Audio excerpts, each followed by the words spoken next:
Live from the virtual Bristol Motor Speedway, we say good evening, race fans, and welcome to Saturday Night Thunder as we get set to see some of NASCAR's up-and-coming stars do battle from the virtual Last Great Coliseum.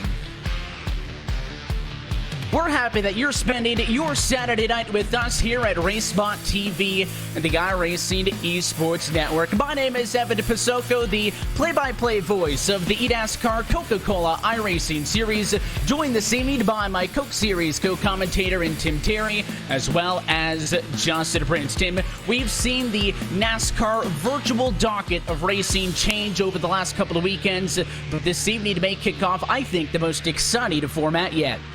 Absolutely, it's short track racing. It's Bristol. We've got a huge field of drivers here getting ready to qualify. It's going to be an awesome show that we have. These drivers just in their final practice laps, getting ready for probably one of the most important qualifying sessions of the weekend, Evan. I can't wait for this. We saw on Tuesday night with that eNASCAR Coca-Cola iRacing Series some great racing at Bristol, and now we get ready for some thunder on a Saturday night.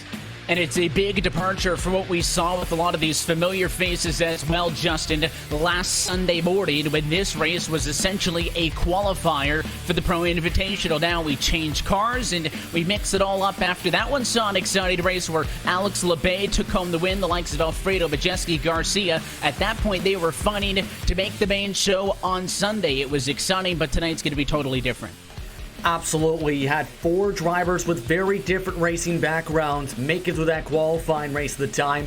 And mind you, LeBay won that on a last lap pass. The thing is, though, it's Bristol, baby. And when it comes to Bristol, the racing, very different to say the least compared to Texas Motor Speedway. Some great short track racing on deck for tonight. But these drivers are ready for a lot of pressure to try and make sure they can race throughout this evening. And what they're going to be doing tonight is all for bragging rights, Tim, but let's talk everybody through what you're going to see on track here tonight. The biggest difference is, of course, now this support series, if you will, is no longer in the same cup cars that you'll see next Sunday, tomorrow afternoon, really. We are changing to iRacing's ARCA Menard Series styled cars, so that is one big difference, as these things are sporty on these short tracks. But we're also going heat racing tonight, because there's nearly 50 drivers that want to race here this evening in the Saturday Night Thunder 150. We can't fit them all on the racetrack, so this is the format. We're going to split everybody up after single car qualifying into 4 different heat races. We'll go racing for 20 laps each, no caution flags. The top 4 advance to the feature. We'll do that 4 times. That'll give us our first 16 names, but then as is a staple, Tim, of short track racing, an LCQ is to follow. Last chance qualifier, consolation, hooligan race, whatever you want to call it. There's 2 of them, 20 laps, top 4 transfer into the feature. So the number tonight, Evan, is 4. Top 4 from each heat, top 4 from each consi will go in, make 24 cars, 150 laps, and if we need them, we have up to 3 green-white checker attempts. You mentioned this race car that we're running tonight, the ARCA Menard Series style race car. If you haven't been on iRacing and driven this car yet, I urge you to come on and do it. It's a fun race car to drive. It's a fun race car to drive here at Bristol as well. Going to see these drivers up near the wall, trying to get as close as they can without scraping that wall. And it's going to provide some great racing action here. And it's got the new damage model on it too. It makes it all exciting here for Saturday night. Yeah, I'm pretty notorious for saying that I am not one that drives a lot on the sim up in the broadcast booth all of the time, but I think this is my favorite stock car on the service. It's not like we paired it up with the Bristol just for fun, although it really is, Justin, because of course tomorrow, I keep saying next Sunday, tomorrow afternoon on a Fox at FS1, the Pro Invitational Series is going to come here with your NASCAR Cup Series drivers, and they'll as well go through heat races to set the field, but really this ARCA Menard Series style car is just a ton of fun, but this is a really difficult racetrack. A lot of the reason why we're racing here tonight is because there were so many drivers that wanted to get on the action. The format that we've been using for the last 2 weekends just could not accommodate everybody, and even into this race, I mean, our field is bursting at the seams, but for a lot of the drivers, and this has been a point that we've talked about all, for the last 2-3 weeks, for the drivers who don't have a lot of iRacing experience, Bristol is really a daunting task to throw in front of them. It it may be one of the most difficult tracks on the surface, no matter how veteran of a driver you are or not. So it's going to be really interesting to see. I think these drivers try to get out there and have some fun, but maybe as well talking with some drivers, get out there and try to survive what is Thunder Valley. Absolutely, this is such a difficult track because the lap times are very quick. Around 14 nines to 15 flats was the average for these drivers in preparation for tonight's action. Many of the competitors were trying to battle that condition of getting close to the wall without tapping it, or trying to run the bottom side without snapping loose around the racetrack. So these drivers are going to be absolutely tested to the very limits to make sure they can keep their cars clean, because in many races here at Bristol, you never know when trouble can set afoot across this racetrack. And another big thing to keep in mind with iRacing qualifying rules is the drivers are out there now doing single call qualifying, Tim, is that, in the race, you're going to see drivers leaning up on the outside wall. That's going to be part of the racing. In iRacing, the groove is right up and on the outside. But in qualifying, if you make any contact with the outside wall, your lap does not count. So I'm just taking a quick look through with 30 seconds left on the board. There's about a third to a quarter of the drivers who do not have a time in queue down, and I don't think that's because they opted to want to start at the back of their heat races. I think that's because they're getting a little bit too friendly with the outside fence. Yeah, a lot of these drivers laying it all out because we talked about those top 4 positions in the heat.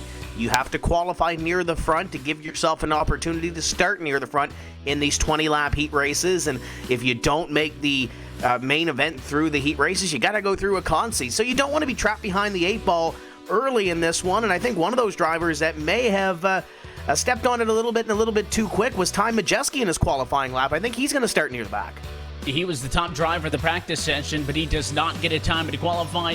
So we get set to go racing for heat race number 1. Let's take a look at our EDAS car starting grid, and you can see it is Blake Cook on a pole position. He'll be accompanied by the 75 Landon Huffman at iRacing veteran, along with Derek Krause, Chase Cabry, row 2 and 3rd and 4th, Logan Seavey and Kaz Gralla Justin through P6. Ryan Truex put in a lot of laps for tonight. He'll start in 7th tonight with Stuart Friesen in the 8th position. Joey Gase in 9th, one of the quickest drivers in 24-hour practice. Trevor Bayne rounds out the top 10. Christian Eckes, J.J. Yaley, and Tyler Ankrum round out the drivers in the field for Heat Race 1.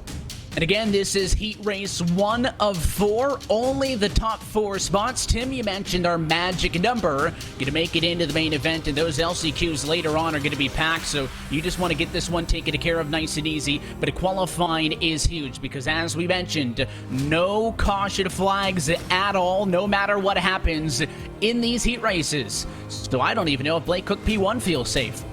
I don't know if he does or not, but the start is going to be key. Get out there and get yourself a gap. Establish that and make sure you don't get caught up in any lap traffic in 20 laps. Somebody that may have a moment in behind you, make sure you set your sights on getting to the front. I like Landon Huffman on the outside, a driver that knows short tracks around the Carolinas. He'll be up on the wheel. I'd have to watch that Sim Seats car. I think that's probably my pick for heat race number 1 if we're going that way.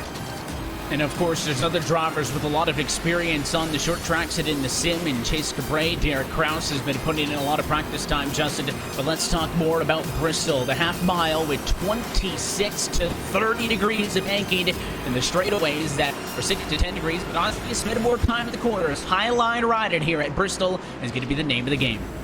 Yeah, many of these drivers, if you stay on the bottom side, you're going to lose grip on the bottom line, as many drivers had in practice. Or you're going to try and squeeze into the top as quick as you can to make sure you can get into a good rhythm. Majority of the passes we've seen at this racetrack throughout the past week have come a lot of times by taking away space on the right rear quarter panel and taking the top line away. Some of that aggression might come into play if you want to move on to the main. Lights are off on top of the iRacing official pace truck. We're happy that you're spending your Saturday night with us here on RaceSpot TV, the iRacing Sports Network, as we get set to drop the hammer on Saturday Night Thunder. It all starts right here with heat race number 1, and it'll be the Filter Time Chevy. Blake Cook at the front of the field looking for one of 4 tickets into the 150 later on. The pace car's off and in. Green flag flies. We're Heat 1 racing in Bristol. The 19 of Kraus stuck on the inside line. The 67 of Logan Seavey going to try to get to the outside. That is your battle for the bubble right now in P4 as they dive it down into corner number 3. And the lead, Landon Huffman, halfway sideways. He saves it to the inside, but he's going to lose a ton of spots here. Yeah, that was a huge slot. He was able to reel it in, but you see there, he goes all the way to the back as he loses spots. Now more cars bouncing off the ball at a 2 as Tyler Ankrum caught some fence, but as your top 3 break away, this is the battle for the transfer spot. The 2-9 of Kaz Gralla moves up into 4th, made the pass on Derek Kraus. These two right now fighting for 4th and 5th.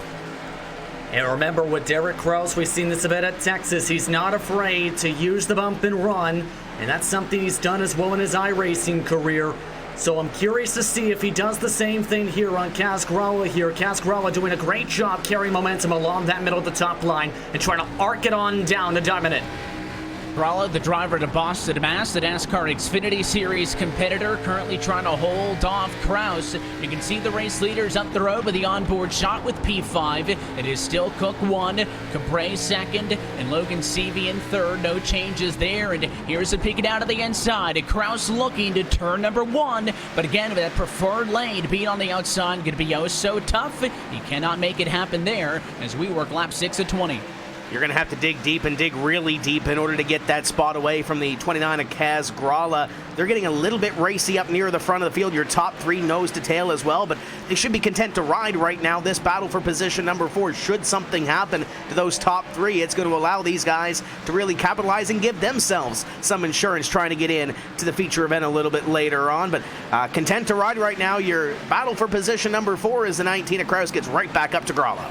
And it is an interesting point. Does Cabre want to make a move for the race lead as we continue to watch the battle now for the transfer spot with Gralla and Kraus, because we are not going to re-qualify Justin Prince for that main event later on this evening. So if you win heat race number 1, you are starting on pole for the Saturday Night Thunder 150. The second place finisher in this race will start in 5th. Third place finisher will start in 9th. So yes, all of those top 3 are in if they combine their P's and Q's, but man, what a world of a difference it would be between, starting possibly in 1st, or if you're the 4th transfer, starting that race in 13th position. Big difference, and again, that is set based on finishing position in this heat race, as now we take a look back up at the battle for the race lead. If I was in this battle for the race lead, yes, track position would be very helpful in my opinion, but at the same time, do you want to risk being over-aggressive, Evan, and having trouble? And that time, a little bit of a bump. There goes the 04. 67 moves up a spot. It almost looked like Cabre was a little bit loose before Logan Seavey actually got into him, but they did make contact, certainly moved the 4 car up and out of the way. Now it is the 67 machine through and on to 2nd position as they run now. Still no changes from behind in the battle for the transfer position. Kaz Gralla's got it. Derek Kraus wants it. Next time by, going to be just 6 laps to go. Tim Terry, he's within about a car length or so. So if he should decide to send it in, I would consider Kraus is within striking distance. And 2 seconds and change back to the next driver in position number 6. You saw that gap there. So if you're going to make the move, maybe use that chrome horn, maybe a little bit of a bump and run. There is your battle for 6. With the 81 and the 75, Landon Huffman has made a really good rebound. I think he's going to run at a time, Evan, but I think he might get a good spot for the con. See a little bit later on as they go side by side for 6th. This is the battle, and again, this will determine starting position for the LCQ a little bit later on. So even if you are inside of a bubble spot or outside where you do finish in this race is always going to be important. The 75 of Eckes, they're still doing battle back in the pack. Race leader strung out single file. Blake Cook leading. CV 2nd. Cabre 4th. Kaz Gralla, the car in front of Derek Kraus, who we ride on the board with right now. Gralla is the last transfer spot in. 3 laps to go. And Gralla's in a great position here coming to 2 lap to go mark. Just a big enough cushion where as long as he doesn't make a mistake, in my opinion, Evan, he's going to be likely moving on to this race. He just has to make sure he doesn't get in trouble. Kraus is against the wall. Yeah, the 19 car overstepped it a little bit, and that might do it because Kraus falls way behind as he pushed that car too far to turn 4. Meanwhile, up in front, Blake Cook takes the white flag. 1 lap to go at Bristol in heat race number 1. Seavey still on the bumper in the 67. Does he try to make a hero move into turn 3? No. And Blake Cook's going to go pole to checkers. Blake Cook wins in heat race 1E along with Logan Seavey, Chase Cabry, and Kaz Gralla. Gonna go feature race racing tonight from Bristol. They are your top 4. And that'll put Derek Kraus, first driver on the outside, looking in. We'll give him a good spot in the Consi. Landon Huffman, Ryan Truex, and the rest of the field that you see on your screen will have to work their way through one of the 2 last chance qualifiers to get into the show. But just as quickly as that, Evan, we're getting ready for heat race number 2 to hit the racetrack. And it doesn't wait for anybody. Let's take a look at your Heat Race 2 starting grid. Kyle Weatherman will bring us to the green flag. He'll be joined by the Donnie Sheeta, Joshua Palicki on the outside of the front row in second. Last weekend's qualifier race at Texas, winner Alex LeBay starting in third. He'll be joined by NASCAR Gander Outdoors Truck Series driver Jesse Awuji in fourth, and then Brendan Poole and Brandon Brown to make up row 3. Haley Curry starts in the 7th position tonight alongside Ryan Ellis in the 78. Sam Mayer, he'll start in row number 5 alongside Michael Annette. Rounding out the top 12, Chandler Smith, and one of the drivers who put in the most lap times out of anybody in preparation for tonight, Jeff Burton. The final driver of the field is Spencer Boyd. He's on his own slide there, all on his own. That's a look at your top starting positions. And just so note, we mentioned that some of these drivers may have struggled in the qualifying session. Only the top 10 cars put down a time in the queue. So Smith and Burton and Boyd, 11th, 12th, and 13th position. Their starting spots, Tim, may not be indicative of the speed they've got, just means they may have messed up in the qualifying session. And they're going to have to get up on the wheel. We saw with Landon Huffman on the last heat race at one little bobble at the start. He made his way back up to 6th, but that was about it. He couldn't get any further up because he ran out of laps. We'll see what happens here as we get ready to go green. I like Alex LeBay on the inside line. The problem is, though, we saw it on the last restart too, Evan. You got to try to get up. We'll see who can get to that outside line first. And that is definitely going to be the key also on that first race. We saw a couple of the cars wreck out on lap 1, staying in the game for 20 laps as well. Going to be very critical. Pace truck going to dive down it in. Let's see what Kyle Weatherman's got. He's the best in heat race number 2 as he gets set to bring us to it. Green flag flies, and immediately here comes LeBay. It'll be side by side for second to turn 1. Weatherman just caught everybody sleeping there on that start already. LeBay able to take advantage perfectly.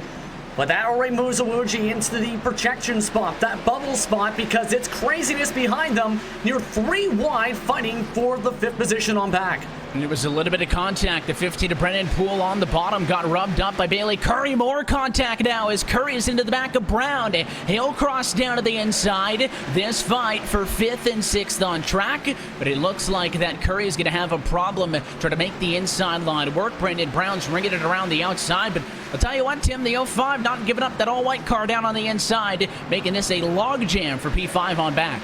Brown got the fence off turn 2 the last time by, so he's trying to make sure that he doesn't do that again, or it'll open the door for that 05 to the inside to pick up that position. It's closed in, Ellison behind. It's closed in the 46 at Chandler Smith.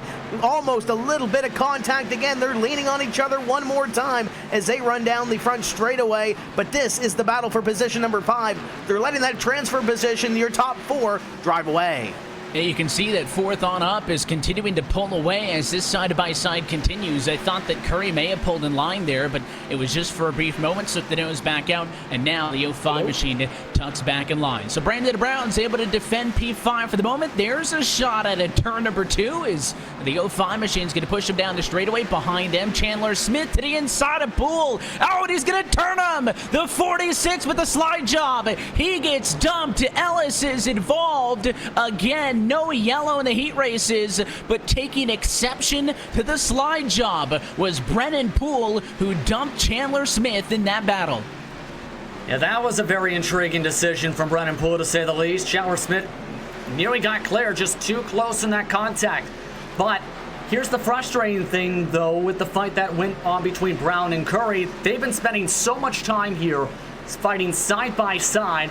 that they've completely lost chances to reel back in the 36 machine. With how hard they run side by side here at this racetrack, Evan, you lose about a couple tenths a lap just by running side by side like this. And more door contact.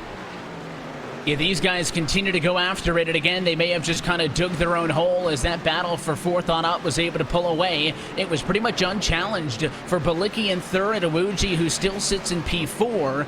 These drivers would have had to make up in about a second, but even once, Brandon Brown had to control it, now that Bailey Curry's gotten around him, it really hasn't mattered all that much because those top four still the fastest. You're watching now the battle for the race win. We mentioned Alex LeBay, who won that Texas qualifier last Sunday morning to punch his ticket into the Pro Invitational Series O'Reilly Auto Parts 125. Got to race with the big boys on Fox and FS1. Tonight just racing for the bragging rights, Tim Terry, and he's all over the back of Kyle Weatherman that time with 8 laps to go. All these race car drivers want to win. It doesn't matter if it's a heat race, a consi, or the main event. The 90 of LeBay trying to get back to victory lane and pick up a heat race victory. He might have some lap traffic here, though, coming up in the 78 of Ryan Ellis. We'll see how our leaders attack this, but the 54 up the racetrack. The 90 of LeBay will do the same. Weatherman holds that lead. LeBay taking another peek to the inside. They'll come by this time with 14 complete.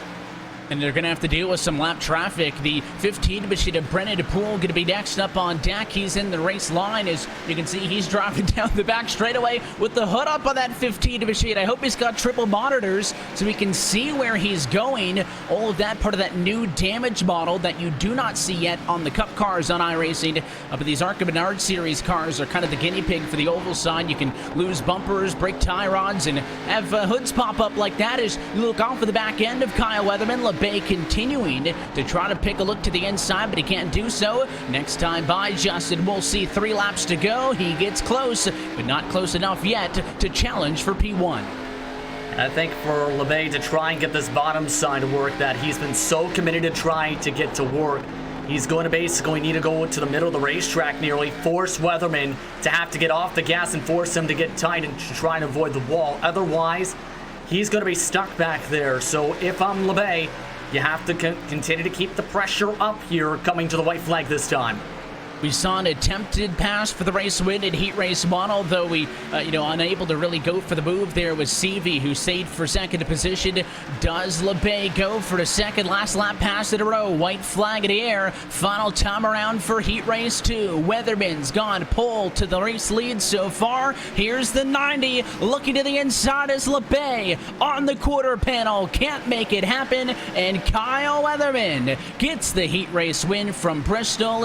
He'll be joined by LeBay, Balicki, and Awuji. 1, 2, 3, 4. They all finish exactly the top 4. Nobody dropped out. Nobody jumped up and in. And those 4 drivers, Tim, are moving on. Curry was closing at the end, but just could not get there for position number 4. You see the rest of the drivers on your screen. They'll be going to a consi or a last chance qualifier to get themselves into the show. And just like that, we're getting ready to rack and stack heat number 3 for this event, as we're going to see some familiar names in here, Evan, and a couple of drivers that we mentioned missed the mark in qualifying. I think there's a couple of big names in here we're going to have to watch. Yeah, there are, and it all starts as we take a look at your starting grid for heat race number 3 with Anthony Alfredo on top. He's been able to race his way into the Sunday afternoon show the last 2 weeks. Instead, looking for the Saturday Night Thunder win here tonight brings us to the green flag. He's joined by the 7 of Justin Allgaier in second. Will Rogers and Joe Graff Jr. going to double up for row 2. That'll put them third and fourth position, with Matthew Bills rolling from P5 and Ruben Garcia, another one of those transfers from last week, in 6th. Sales position features Justin Haley alongside Harrison Burton in row number 4, with Myatt Snyder in 9th. One of the big names referred to, Ty Majeski, the highest I-rating driver in all the service, starts in 10th after missing the mark in qualifying. Scott Stetzel starts in 11th, and rounding out the grid, it's Stephen Light. We looked out the bottom at your 12 starters for heat race number 3. You mentioned the notable iRacers at the back. Should also mention that you'll see the likes of Harrison Burton and Myatt Snyder competing this upcoming week with NASCAR America on NBCSN as they do the Esports Short Track iRacing Challenge starting Monday, 7 o'clock Monday through Thursday. Some of NASCAR's top stars on the short track. So keep an eye out for that as well if you're looking for a racing fix once the weekend comes to a close and we go back to the work week. The lights Williams, though, out on top of the iRacing official pace truck. Let's see what Anthony Alfredo can do from the top at his Realtree camo Chevy. Justin Allgaier on the outside of the front row. And that last time, again, the drivers who started inside of the top 4 were able to maintain. Let's see how this one shakes out. We go on the command of the 33 car. Green flag flies underway. Allgaier's going to keep a nose in front for second, and already wrecking behind. Garcia's involved, so is Burton, the 11 car also. Yeah, we've got a multi-car incident back there, but obviously we stayed green up near the front of the field. Your top 3, Evan, were able to get single file, and that's where everything broke out for position number 4. As Joe Graff is off the racetrack as well in the 80 into the inside wall. So he was fighting for that transfer position, but it looks like he'll have to fight for a position in the Consi now, by the looks of it. He drops out, so through all of the smoke and chaos, it is Alfredo, Allgaier, Rogers, still 1, 2, and 3. So they were unaffected by that chaos, but then it is that number 5 that you see there of Matthew Mills in 4th. He was able to get around Graff as he spun to take over 4th, which right now is that tentative transfer spot. Ty Majeski again messed up in qualifying, hit the wall. His lap did not count. He goes 10th to 5th. We ride on board with him, and as the 5 of Mills is into the outside wall, you cannot get away with that. Ty Majeski, he moves through into 4th. And sometimes you can be quick, sometimes you get lucky, and sometimes you have to mix of both. My goodness, Majeski cutting his way to the field with some of the luck here. Now it's the matter, though, of trying to hold on. He's got some good pace. He was pretty quick in practice. He was the second quickest, mind you. And it helps, too, that some of the cars he needs to hold off are fighting for 6th. Yeah, that is going to help these transfers. As you can see, the 25 is Stephen Light. Down to the inside on the 63 is Scott Stenzel. Stenzel making a move around on the outside. I mentioned Huffman, a long-time iRacer. Scott in that same boat, doing a lot of private league racing back in the day, of course, with his NASCAR Truck Series starts. And looks like Light got into the outside wall there, so Stenzel going to be on his own for P6. Mills still in 5th, and the side-by-side action is towards the front of the field. Will Rogers diving to the inside of Allgaier. He'll take away 2nd spot as he sets his sights on 1st. The 55 looks pretty sporty here in the early laps of this heat race. Going to try to get up to the lead. And Anthony Alfredo. Alfredo made the first Pro Invitational back a couple of weeks ago, and now trying to win here on a Saturday Night Thunder show as he'll take that lead position. It might get racy again here, Evan, for position number 2. You ride on board with the number 7 of Justin Allgaier, who's trying to get up to what will be now a battle for the lead. Little twitch from Will Rogers as he is up on the wheel trying to get Alfredo. 10 laps down, 10 laps to go to Bristol. A battle's going on behind Allgaier as Ty Majeski looks to the bottom. 1st, 2nd, 3rd, 4th are all stacked up here. This could allow Mills in 5th to close the gap. So I think that's why Majeski flashed the nose to Allgaier. He wants to make this pass happen sooner rather than later. But Justin, also, this is a great opportunity to see just how important do these drivers feel starting position is in that main event. Again, the top 4, where they sit, they're all in, but they would start in drastically different spots amongst the 4 of them. Yeah, I'm very curious to see where this is going to work out. I think Majeski's got one of the quickest cars in the entire field right now. He was a 10th quicker last time by. It's just the problem of it's easy to reel someone in. It's hard to pass them here at Bristol. If I was any of these drivers, I'd stay patient, hold on to the positions, because if you risk it with an aggressive move and make contact here at this point, Matt Mills might be able to jump in instead. He's been closing just a little bit the last time through, though. Didn't gain as much time, so I thought maybe this backup would have allowed Mills to get onto the bumper to Majeski. But for the moment, you can see your top 4 still have a clear advantage over everybody else. They're all high side riding. 5 laps to go for Alfredo. So in our opening 2 heat races, it has been the driver who started on pole that won it. Blake Cook in heat race 1, Kyle Weatherman in 2, and Anthony Alfredo doing everything he can to keep Will Rogers behind him in heat race 3. And the control car here in this battle is Ty Majeski. Majeski taking a look to the inside. He has a little bit of a gap back to position number 5. So if you ride here, you're safe. You ride on board with Ty Majeski. But on the other side, Evan, if you make that spot up in front of you, that's 3 more spots you don't need to make in the feature race, albeit it is 150 laps and you got a long way to go in that one. But makes your work just a little bit easier as he looks up at Justin Allgaier and the rest of the top 3 as they come down this time and see 2 laps to go.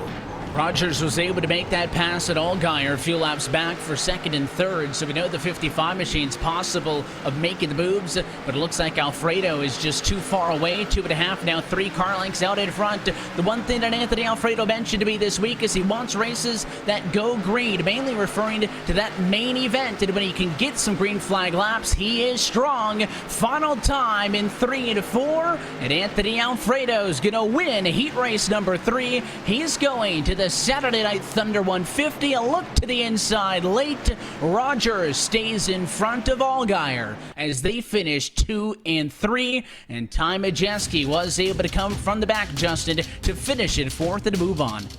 And Matt Mills looks strong pretty early until he takes the outside wall. Scott Stencil doesn't move on. Stephen Light, Ruben Garcia, Joe Graff Jr., Justin Haley among some of the drivers who had troubles in heat race number 3, who will now have to go through the consolation races. It's going to get interesting to see what happens here, to see who punches their tickets in. We advance now with the amount of drivers in the field. Slight modification to the starting order into the format. Instead of 4 heat races, that'll be modified to just 3. So we're ready for LCQ number 1. We take a look at your starting grid, and it is Derek Kraus and Matthew Mills on the front row. They'll bring us to the green flag, joined by Brandon Brown and Ryan Truex in second, on the row 2, I should say, 3rd and 4th. Stephen Light and Ryan Ellis through P6. In page number 2 here sees Joey Gase, Joe Graff Jr., Sam Mayer, J.J. Yaley, Myatt Snyder, and Jeb Burton. So 12 drivers, it looks like, going to go for this first Consi race. And with no heat race number 4, Evan, it allows us to take 6 from Consi number 1. So half of the drivers will make it in, half of the drivers will head to the pits, load it up in the hauler, and probably try again the next time we do this.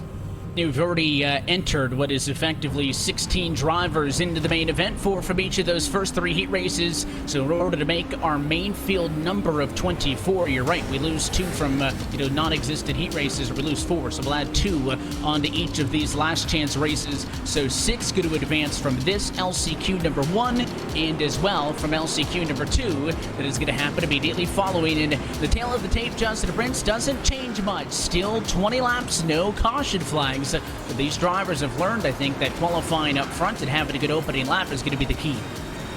I think so, and as well, keeping the cars very clean. Ryan Truex had some bad luck in his race. He was one of the drivers in track position, ended up having door-to-door contact. Stephen Light, we've seen him having some trouble in the backdrop of some of the action. Joey Gase, he was quick in practice. He's going to be someone, I think, that might be very aggressive along that bubble spot. There's a lot of cars who showed great consistent pace in preparation for tonight, who have just not had anything go their way.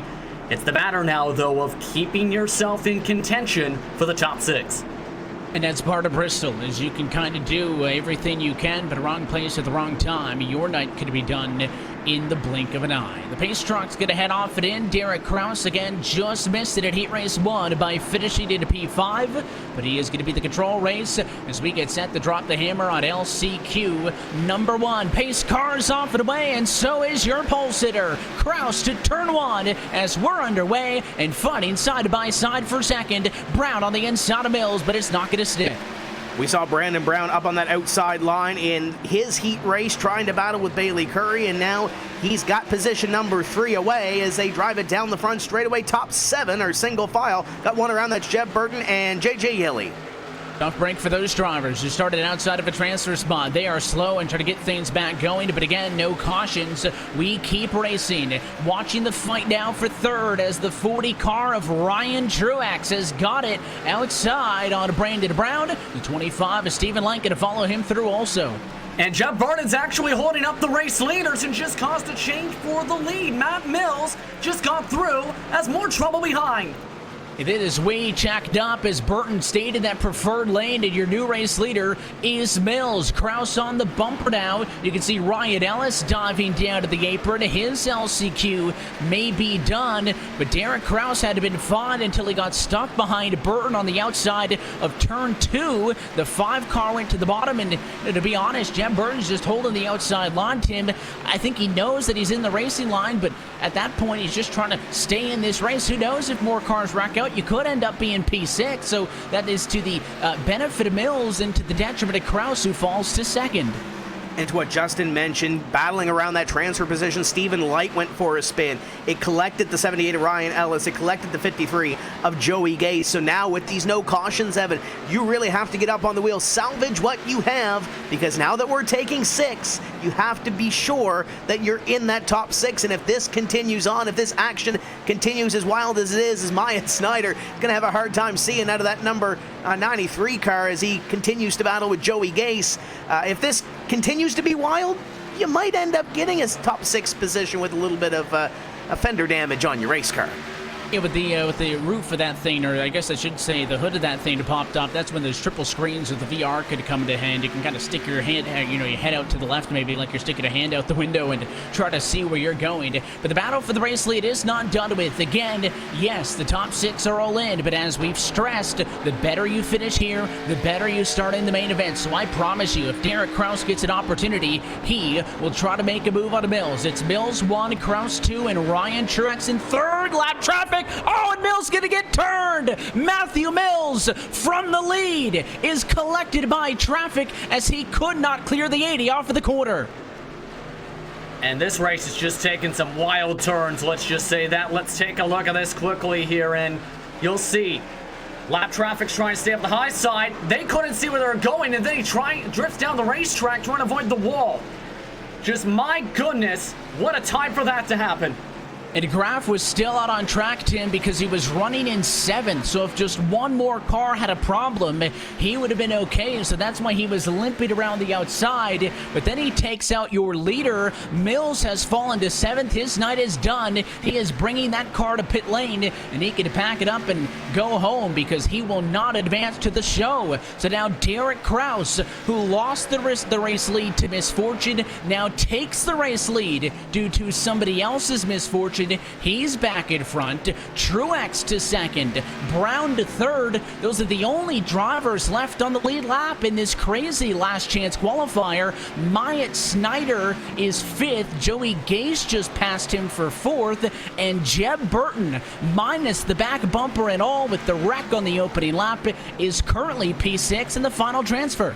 And he just drove around Myatt Snyder to take P5 to put Snyder in the transfer position. Snyder, right there on your screen, is the last driver 1 lap down right now, and that is your final transferee into the main event. We're coming down to the final few laps of this one, so all he's got to do is try to hold on and make sure that he does not lose any more ground, and he's in the main event as Derek Kraus continues to lead. He'll come by this time and complete lap number 17.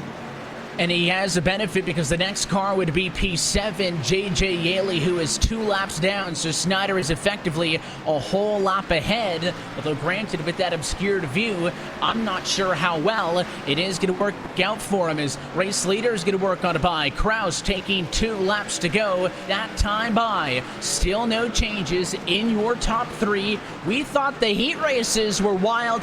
How about LCQ number 1? Derek Kraus going to take the white flag one more time around in a caution-free, crash-filled last chance qualifier. The 19 Shockwave entry. Final time into turns 3 and 4, and he's going to go race it in the main event. Checkered flag. Kraus wins in the LCQ. He'll be joined by Ryan Truex in 2nd, Brandon Brown in 3rd, Gase P4, Burton hangs on for 5th, and Myatt Snyder in P6. J.J. Yaley just short of a transfer spot to the main show. He put in some of the most laps in out of everybody for this preparation. Stephen Light, Joe Graf Jr., Matt Mills, Ryan Ellis, Sam Mayer, all out after some absolute heartbreakers in this one. And if you thought that was crazy, we've got another one. Let's re-rack them and re-stack them as we get set for our final prelim of the night. It is LCQ number 2. Bailey Curry going to bring us to the green flag in this one. We'll be joined by Landon Huffman, who starts in 2nd. Scott Stenzel and Spencer Boyd going to roll for row 2 and 3rd and 4th position, with Christian Eckes in P5 and Ruben Garcia, who raced in last Sunday's big show, P6. Look at that, row number 4. Chandler Smith and Tyler Ankrum, 2 drivers we're going to have to watch here in this LCQ. Justin Haley, Michael Annette, Stuart Friesen, Harrison Burton, and Trevor Bain are going to complete your field of drivers. And I know, Evan, when we usually make our picks on Tuesday nights, me, you, and Randy, I know we try not to jinx anybody, so I'm not going to mention the driver on the outside of row number 1 because I did that in the heat race. So as long as he can keep it straight, he should be able to get in to the feature event. Had some tough luck in that heat race. We'll see who gets the clean start this time in Consi number 2. And since you're feeling so confident about picks, once we're done here with LCQ2, before we go racing for the Saturday Night Thunder 150, we're going to do an around the horn in the booth, and we're going to make some picks and see who we think is going to come out victorious after 150 laps here from the world's fastest half mile. But LCQ1 was total chaos. Again, there are no caution flags in these last chance qualifiers. So will this one be equally as entertaining? As Bailey Perry's got the best spot, the pole sitter has won every prelim race so far tonight.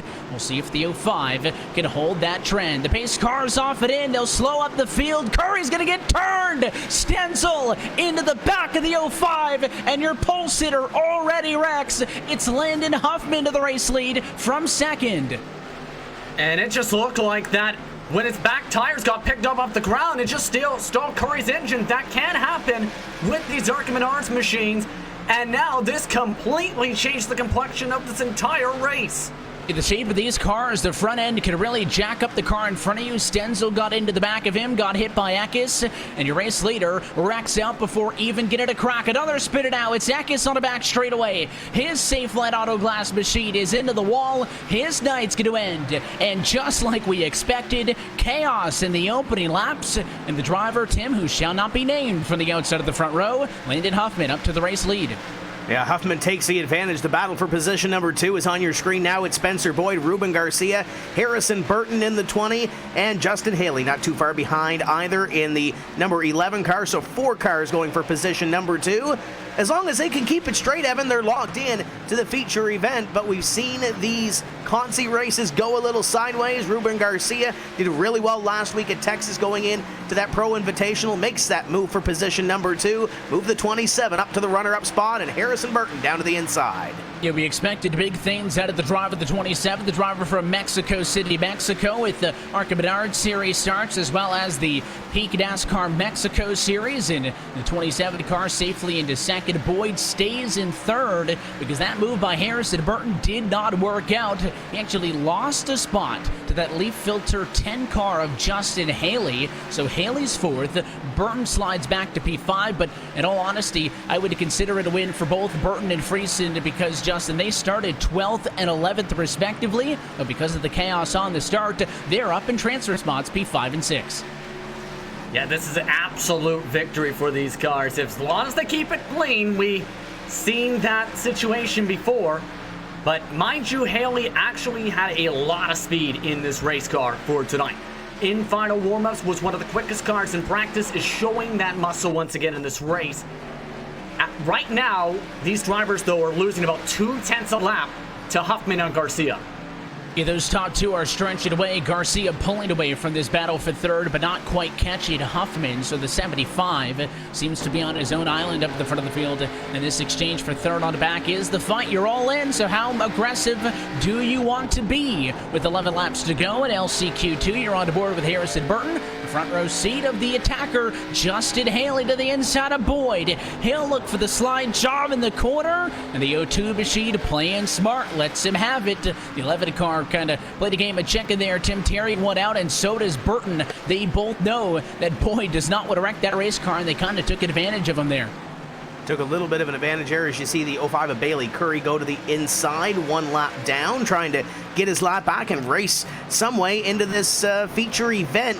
Got Stuart Friesen into the back. Bumper's got Spencer Boyd back there as well, but the battle for position number 3 continues to heat up as Justin Haley holds off Harrison Burton. You talked about that, maybe the sense of urgency per se, Evan. These drivers, as long as they continue to run, they'll be locked into the show, but we might have a battle for a transfer spot here soon. About 9 lengths or so is Chandler Smith off of Stuart Friesen, and that will be the battle for 6th here in about 3 laps. The 46 is way faster. I don't think Stuart Friesen's going to make it to the main event here in the 52 car. There he is, and the challenger is the 46 of Chandler Smith. Next time by, 5 laps to go. Friesen wants to go the low way around the traffic. The 46 car might get pinched in up top here. These two cars side by side for the last spot in the big show, and there's not room for Smith out high. He's stuck behind the traffic. I think Smith's the faster car. He just needs to play this smart because he knows both of these drivers are going to be very defensive here. How about 3 wide at Bristol? Oh, and he's going to door him now. Smith got into the wall. Oh, and the 0-2 of Boyd bounces off the fence. So Friesen moves to 4th. Look at the 46 car. He'll go on through, and it is Spencer Boyd who falls out of a transfer spot into 7th position. Boyd trying to headhunt at 3 to go. Boyd's got some right front suspension damage to that race car, but it ain't holding him back right now as he tries to pick up that spot. The 46 of Chandler Smith currently in, but as you mentioned, Evan, he better run. Yeah, he is trying to get to him with everything he can, but I think that was it. I thought Friesen was on the hot seat, but as Boyd came back to him, Friesen set the pick on traffic. Smith was able to get on a boy, and it is Boyd dropping off at the back. As up front, it is Landon Huffman, all on his own for the race lead. He'll take home the win, and LCQ number 2. Right place at the right time, and never looked back. The biggest margin of victory we've seen tonight. Huffman is going to our 150-lap feature along with Ruben Garcia, Justin Haley, Harrison Burton, Stuart Friesen, and Chandler Smith. Heartbreaker for Spencer Boyd, where his tires just seemed to fall off at the end of the run. Bailey Curry 1 lap down after the disastrous start we just seen to begin this last chance qualifier. Christian Eckes, Scott Stenzel, Ty Rankum, Michael Annette, Trevor Bain also done for the night. And now it all changes because the preliminary events have come and gone, and we have set our field of 24 cars for this feature race. Tim Terry, we mentioned it off at the top, but we'll refresh everybody's memory. If you're just joining us, 150-lap feature race.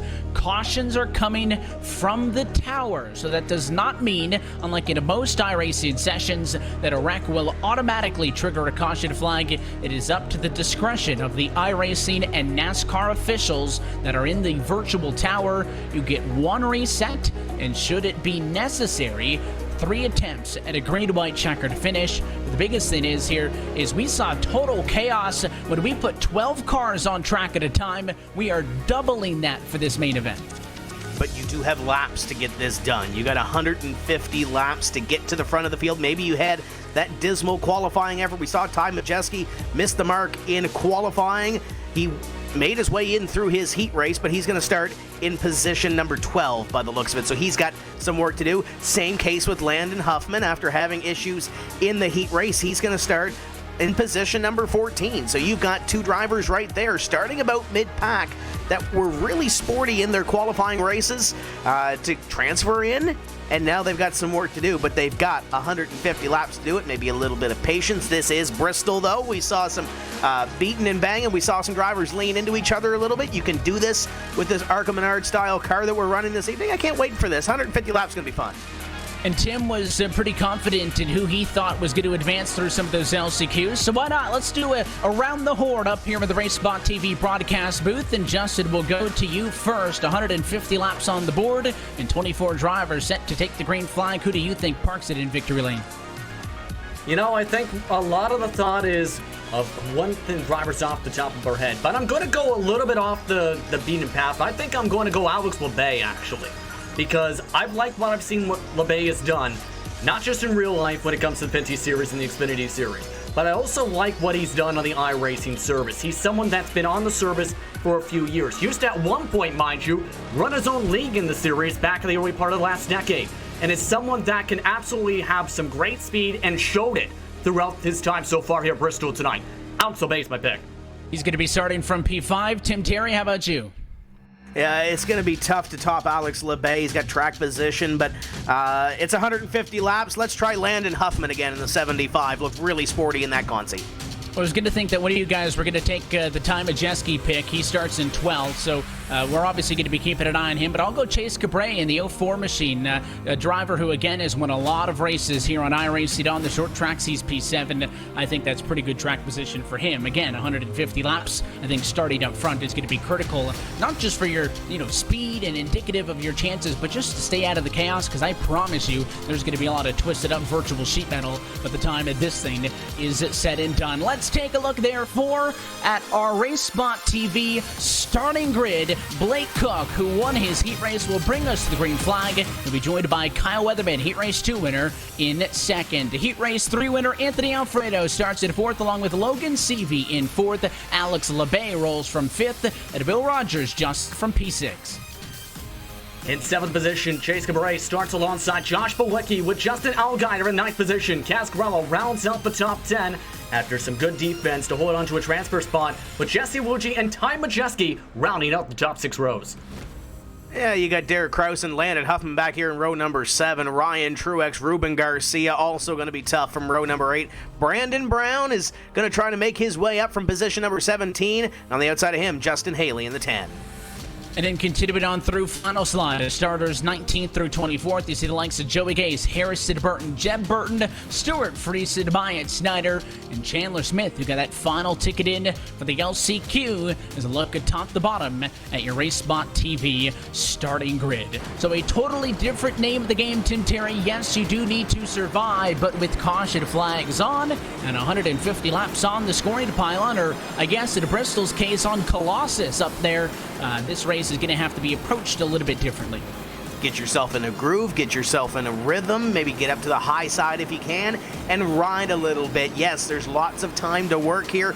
Get yourself into a little bit of a rhythm and get to lap 150 as the iRacing pace truck rolls down the front straightaway this time. The lights will be off here, and we'll be ready to go green for 150 laps. These two up in front, Blake Cook, Kyle Weatherman, look really good in their heat race. But now with some of those drivers really getting a feel for Bristol, we'll see what happens in these opening few laps. There is no ticket into tomorrow's Pro Invitational Series on the line this time around. It is for bragging rights in the first ever win in the Saturday Night Thunder Series, getting underway here tonight from Thunder Valley. As always, happy that you're spending your evening with us on RaceSpot TV and the iRacing Esports Network. The iRacing pace truck's off and in, and we say let's go racing from Bristol. Main event racing for Saturday Night Thunder. And a beautiful start for Blake Cook to get away from the rest of the grouping. Now the main focus for many of these drivers, get to the top, get yourself in that rhythm, or else you're going to be losing a ton of positions and quick spinner in the pack. Somebody's around in the middle of all of it as lap number 1, it comes to a close so far. No yellow. We'll see if it comes out from the tower. It's all going to determine on if there is a wreck big enough to where the track would not be clear. But the likes of Majeski were involved in that one. Brandon Brown, Landon Huffman, and others. So fast names collected, but we stay green at lap number 3 as the battle for the race lead starts to shake itself out. It is Cook first off at a 3 and 4. The virtual fans are on their feet. Tim Terry, an exciting start. And the snake kind of lines around that outside line, about 9 deep right now for that top spot. Everybody trying to find a spot and content to ride. Alex LeBay, I think, might be the one that's kind of poking the lowest of anybody right now, trying to make something happen. He's got Will Rogers in behind, but these front drivers are just trying to log some laps right now as you look at the 55 of Rogers. Justin Allgaier to his back bumper. And we expected some chaos. There was that big mess on the opening lap of this race, Justin. Again, those drivers involved do have one quick repair. If you're not familiar with that term on iRacing, basically the feature that everybody wants in the real world. You can bring that car down to the pit stall and basically get a brand new race car without having to sit down there through pit stop times and through repairs. So they could hop back onto the racetrack and get into this thing. But of course, I think with the field thinning out, could lend this race to going to green. You can see the 90 machine at LeBay. He now looks to the inside of Anthony Alfredo. A battle for 4th and 5th position on track. It is going to be very difficult to complete a move down low, and LeBay could easily get squeezed out a lot if he can't do it, because the 55 of Will Rogers is right there as well. More funny to behind, the 4 of Chase Cabre up at the inside of the 7 of Justin Allgaier, who gets into the wall. Yeah, still some hard-fought battling absolutely here. If I'm LeBay, you can make it work if you use that bottom apron as a ramp. The banking, I should rather say. And then try to carry the momentum just like that. Force the driver to check up or have to get tight or burn up their tires. That's what LeBay did. Just waited patiently for the right moment, took it at the right time, and now Alfredo's struggling. He's having a tough time. He's kind of getting beat up on here, but he does have the advantage at the preferred position. You can see Cabrera down on the inside for the 04 machine, side by side with Rogers, and I think Alfredo's searching for speed because even though he's not in the battle, you could see he was kind of ducking down low, not quite riding up along the outside, trying to find some speed. But, Chase Cabrera moves up into it is the number 6 position ahead of Will Rogers. Allgaier will drop back to the back of this group, and they're all chasing down Blake Cook up the front of the field. The fight though is on for third. Logan Seavey under attack by Alex LeBay. The 90 car has been putting it down. The NASCAR Pinty's Series driver representing all of the NASCAR drivers from north of the border. Of course, this race featuring drivers from the Xfinity Series, the Gander RV and Outdoors Truck Series, the ARCA Menard Series, the NASCAR Peak Mexico Series, and the Euro Series as well. So a lot of up-and-coming stars, and Alex LeBay is no stranger to iRacing. He wants to introduce himself to the top 3. But when do you show your cards? We're on lap number 14, coming to the completion thereof this time. If you're the 90 of Alex LeBay, yes, you want to run in position number 3. Those leaders are already gone. Maybe see what you have on this run. But LeBay right now just trying to get on that back bumper and see what he has for Logan Seavey. Maybe try to set up his move. Battle for third continues on. And in behind, not too far, Chase Cabrera has made his way up. And we're about to have a 3-car battle for position number 3. Yeah, that 4 machine, the 04 machine, I suppose, on the time it is scoring is on the move. But you have to wonder as well with LeBay, Justin, you heard Tim talking about, do you use up your equipment? Do you kind of show your deck of cards now, your hand? Well, the 4 machine has been on the move, and, he hasn't really spent a lot of time in these battles. LeBay has had to work on some of these passes for a few laps, and, iRacing's dynamic tire model and the dynamic track surface as well, as more heat gets put into the racetrack, more rubber gets put down, and the harder he works on the bottom, the more he's going to burn those tires up early. Could this come back to hurt him if this one really goes long? Working right now, lap number 19 of 150. I think there's an absolute chance that if you burn up your tires quickly, you're going to be one of the drivers going back and quickly. We've already seen Alfredo, for example, fall off to the 15-4. It's a majority of the lead cars across this racetrack.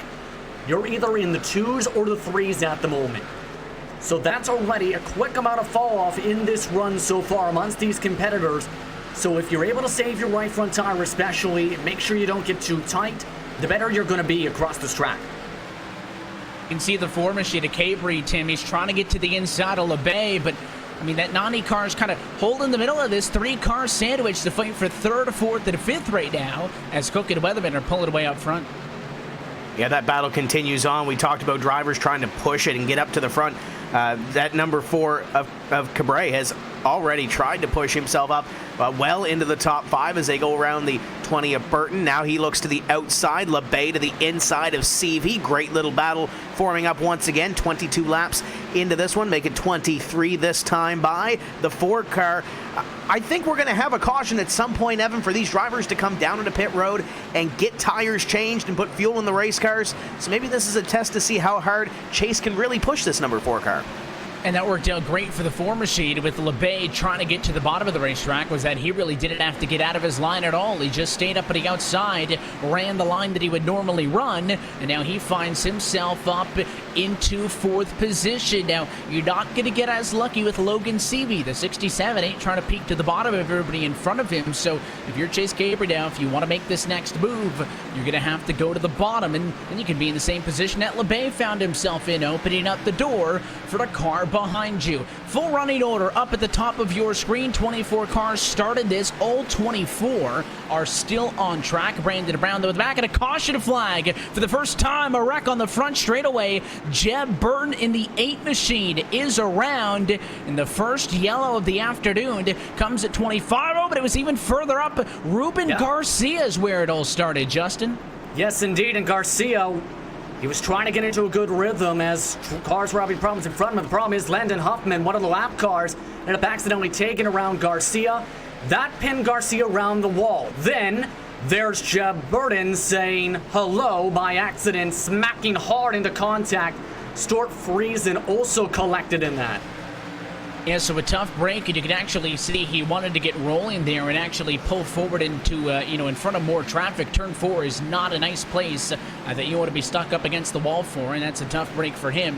That's going to take him, not only him out of contention, but I think a lot of other drivers as well. There's the longer shot. You can see the wreck before, and he's holding the brake, but no room for Burton to get on to by as he's side by side. There's more contact as well, and a lot of heavy contact at a 4 puts us under this first caution flag of the afternoon. Blake Koch leading the race. The 57 car has opted not to come down to the pit lane. A split decision, though, as Logan Seavey in the 67 is bringing a whole host of cars down.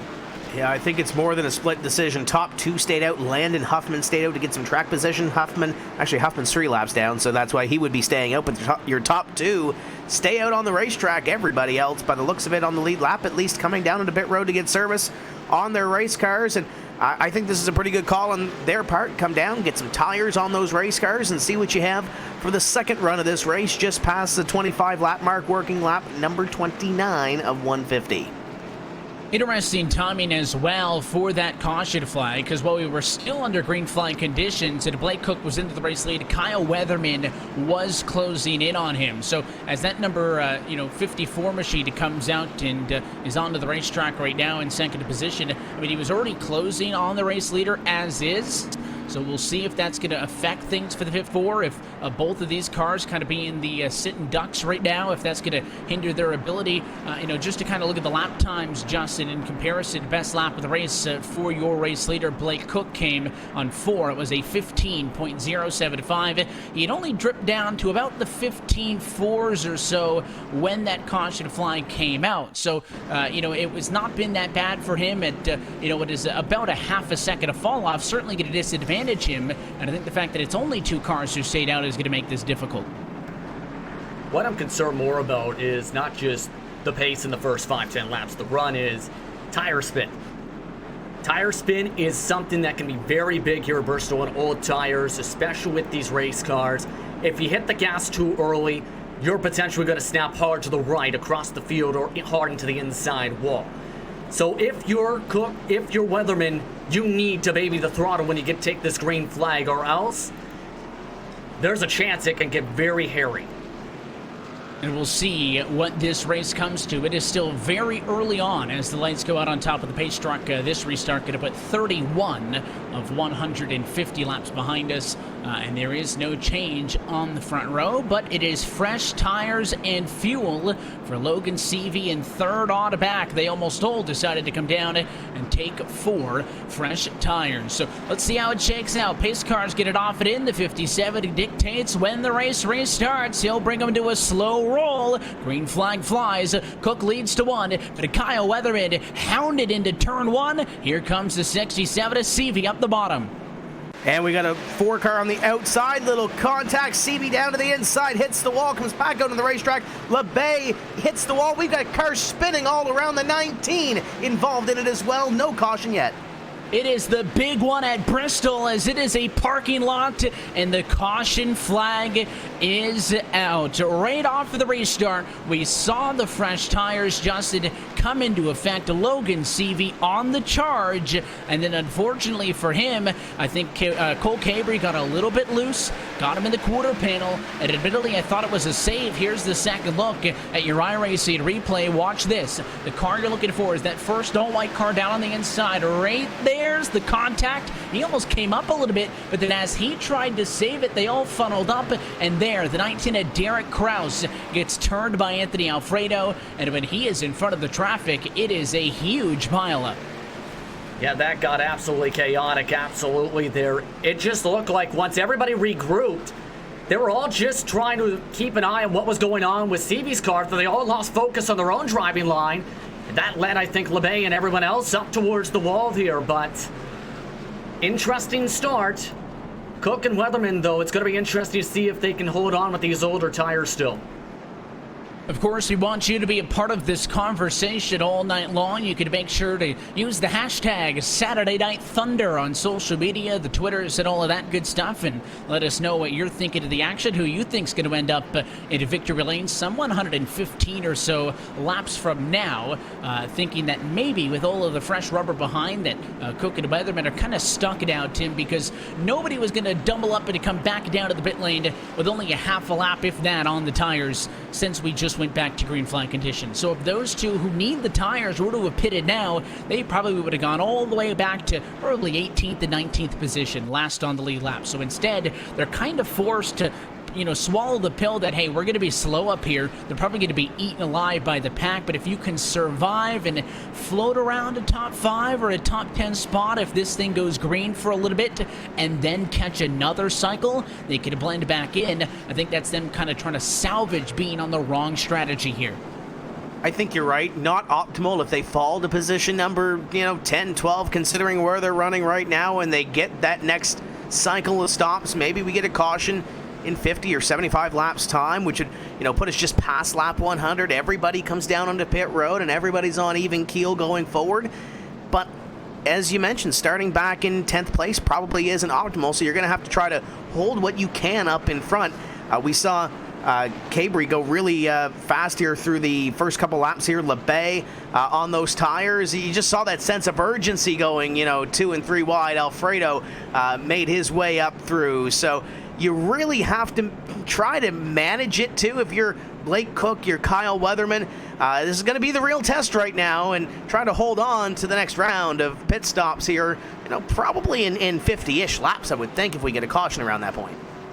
But we were able to get away with a big incident early because the race control did not throw that caution on the opening lap. That allowed us to get that run in here. But I mean, if you look at it in reality, we've had 2 big wrecks onto both of the starts that we've seen so far tonight. So if I'm mid-pack, I'm not very comfortable right now if I'm anywhere besides maybe the top 5 or so. And even then, you just saw with Weatherman and some of those other drivers that being up front didn't necessarily save you. It was quite a bit of a ride for the likes of CV and other drivers who were involved in the last incident. But we'll try it again. Pace truck's going to be down and in. 112 laps to go, still on the board, a long way from home in the Saturday Night Thunder 150. Blake Cook on the inside of the front row. Once again, he gets to control the start of the race. Green flag flies. We're back underway from Bristol.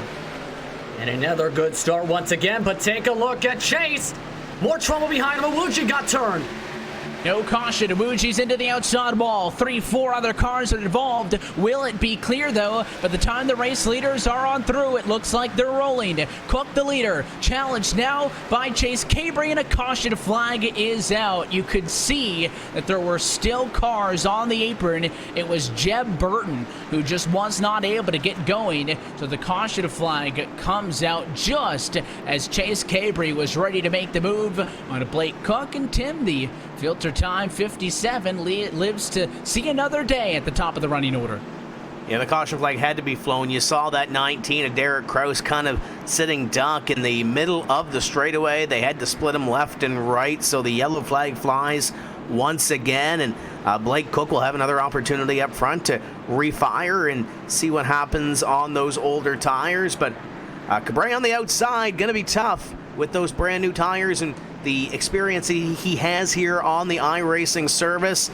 This is shaping up to be an interesting battle here once we do go back to green.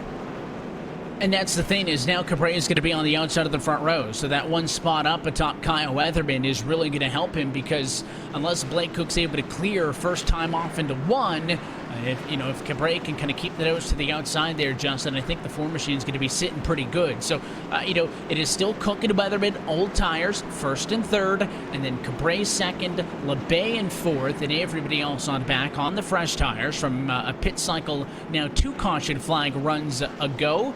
And again, we're just thinking that you're waiting on this thing to go green and get to the end. And I mentioned earlier, talking with Anthony Alfredo, some of the other drivers, what they thought about this car track combination. And we talk about some of these pros who have iRacing experience and some of them who really do not. Bristol is a difficult, if not one of the most difficult tracks NASCAR-wise on iRacing. if you're an iRacing veteran or not. So you take some of the guys who have just hopped onto the sim here in the last couple of weeks, unable to go racing on the weekends, and it is a huge challenge, and I think that's why that mid-pack to back area is kind of chaotic, and it's not just in this main event. If you were with us for both of those LCQs, you saw the same thing. Yeah, it's an absolute learning process for a lot of these drivers, even the best of best, because you think about a lot of different things. The cars, you have to get used to how it feels inside the sim. You have to get used to not having the full G's or the potential win potentially as a driver in the race car as you're zipping around the racetrack. There's a lot of different factors that some of these drivers learn as time goes on and get used to when it comes to racing on the sim. A lot of the skills do translate. That's why we're seeing some great drivers still holding on to the top 10, I believe, here. But at the same time, it does take some time to get used to how everything is when it comes to racing on a simulator instead of in real life. And there's a lot of different ways you can sim race. You can get just a $200-300 wheel like we saw Timmy Hill win with over the weekend. I have the same thing with my sim racing setup, and you can start with just a basic one monitor. You can go for the triple screens. That gives you a little bit more of an immersive feel because you can look to your left and right and look out of the windows and at your mirrors. I run triple screens when I sim race, but I mean, you can get motion rigs. You saw Denny Hamlin. He won the first Pro Invitational race a couple of weeks back at Homestead, up there in the 5-figure range for your sims. You can race in VR. It is a very low barrier of entry if you want to start your sim racing career, but it is a hobby that if you want, you can go way over the top with and have just about as much fun as you want. We're getting set to go back green in this feature race. 45 laps going to be complete. It'll be the third time in a row that Blake Cook's 57 machine is going to bring us back from a green flag, but this time a new challenger to the outside of the front row in the 4-car Chase Cabray. He tries to lead on the 57. Green flag flies. The 4-car is going to keep it as there to 1. Now the 57 clears, but here's Cabray for the crossover. Cabray takes that look to the inside, trying to take that spot. He won't be able to. LeBay will find his way to third. Weatherman slams the door on Alfredo for position number 4. Your top 3 break away a little bit. We'll see if Weatherman can get up here or if Alfredo can get to the inside. But look at this battle. The 4 looking over that number 57 for the lead. Blake Cook doing a great job, Evan, on these old tires, holding off the rest of the field. But Cabray trying to make something happen here. Pokes that nose back to the inside. He is peaking at lows down to the inside of the racetrack. Now he's got it there. LeBay fresh tires from third watches on as well. But Blake Cook is doing a really good job of running up front. We've already seen a filter time machine run good at one of these iRacing events. Dale Jr. put his Chevy into second place in that race at Homestead. It eventually became a die cast that Lionel Racing's going to make. It'd be super cool if Blake Cook could win this race and maybe get the same treatment. He's getting filter time, a lot of TV time. And Justin, to be honest, I thought he was going to get swallowed up by these guys off of the restart, but that thing is sporty, and he's actually holding now but a car length advantage over Cabray and then LeBay, second and third, who have those fresh tires. Yeah, he's actually running quicker than he was before the caution flags in the pit stop cycle in the 15 ones and 15 flats. He's doing a very impressive job, and another caution is out, another big one and down the back. And it is a couple of cars involved. Chandler Smith, I see, under the yellow, making some additional contact with Joshua Balicki. I don't know if those two got together to kick all of the incident off, but, I mean, they were beating and banging some more. Let's watch the replay. Watching that 46 car on the bumper, the 93 of Snyder, and as they come across the start-finish line and go down into turn number 1. There's the contact as the 46 of Smith gets into him, turns Myatt Snyder around. Most cars were able to get by high or low. Unfortunately, looks like that one additional car into the back was not, and it'll bring out our third caution of the night. And that 46 of Smith would not turn. That he wouldn't get off of Balicki's car because of that right front suspension damage. And, it's probably going to need a virtual clip. It got hit fairly good on the front end. So it has to take a tow back to pit road, get that thing fixed, and back out onto the racing surface. But another caution flag comes out. And now Blake Cook still out on the racetrack. These drivers haven't come down pit road. So with the cautions breeding cautions, Evan, the 57 of Blake Cook, Kyle Weatherman, the 54, still out there on the tires that they started on, and through 53 laps, not looking too bad as Jeb Burton goes to the outside, gets the free pass. Yeah, we are already 1/3 of the way through this Saturday Night Thunder 150. Of course, if you're looking for some of those names from the NASCAR Cup Series, you will catch them tomorrow in the big show as the eNASCAR iRacing Pro Invitational Series continues for round number 3 right back here at the virtual Bristol Motor Speedway. It all gets kicked off at 1 o'clock p.m. Eastern Time on Fox, where available FS1 and the Fox Sports app. That race will also have heat racing. Justin, a little bit different than our format here this evening, as they will get split into 2 heat races, 50 laps apiece. Nobody will be eliminated, though. That'll just be to set the field for a 150 lap main event like you're seeing here tonight. So unlike what we saw last week in our qualifier, there are no golden tickets available to these drivers to make that big show. So many drivers from every NASCAR racing series you can think of wanted to get involved, and that gave birth to this Saturday Night Thunder division. We'll go racing with everybody else and hopefully put on a show to tie you over till tomorrow afternoon. Yeah, this has been some very fun so far. A lot of incidents, yes, in the caution flags. But the racing, especially up the front, has been very fun when we got in good green flag runs so far. Still intrigued to see what that Ford machine can do to try and get by. LeBay, mind you, is still holding on after having some of that contact with the wall before with one of the caution flags. And don't forget about Kyle Weatherman, who is still holding on to a top 5 on his old tires as well. So there's some impressive runs throughout this entire top 4 with these drivers so far. By the way, remember the fast repair being factored in, potentially, Evan? Ty Majeski's in the top 5. He was wrecked on the opening lap of this race. There wasn't even a caution flag for the incident.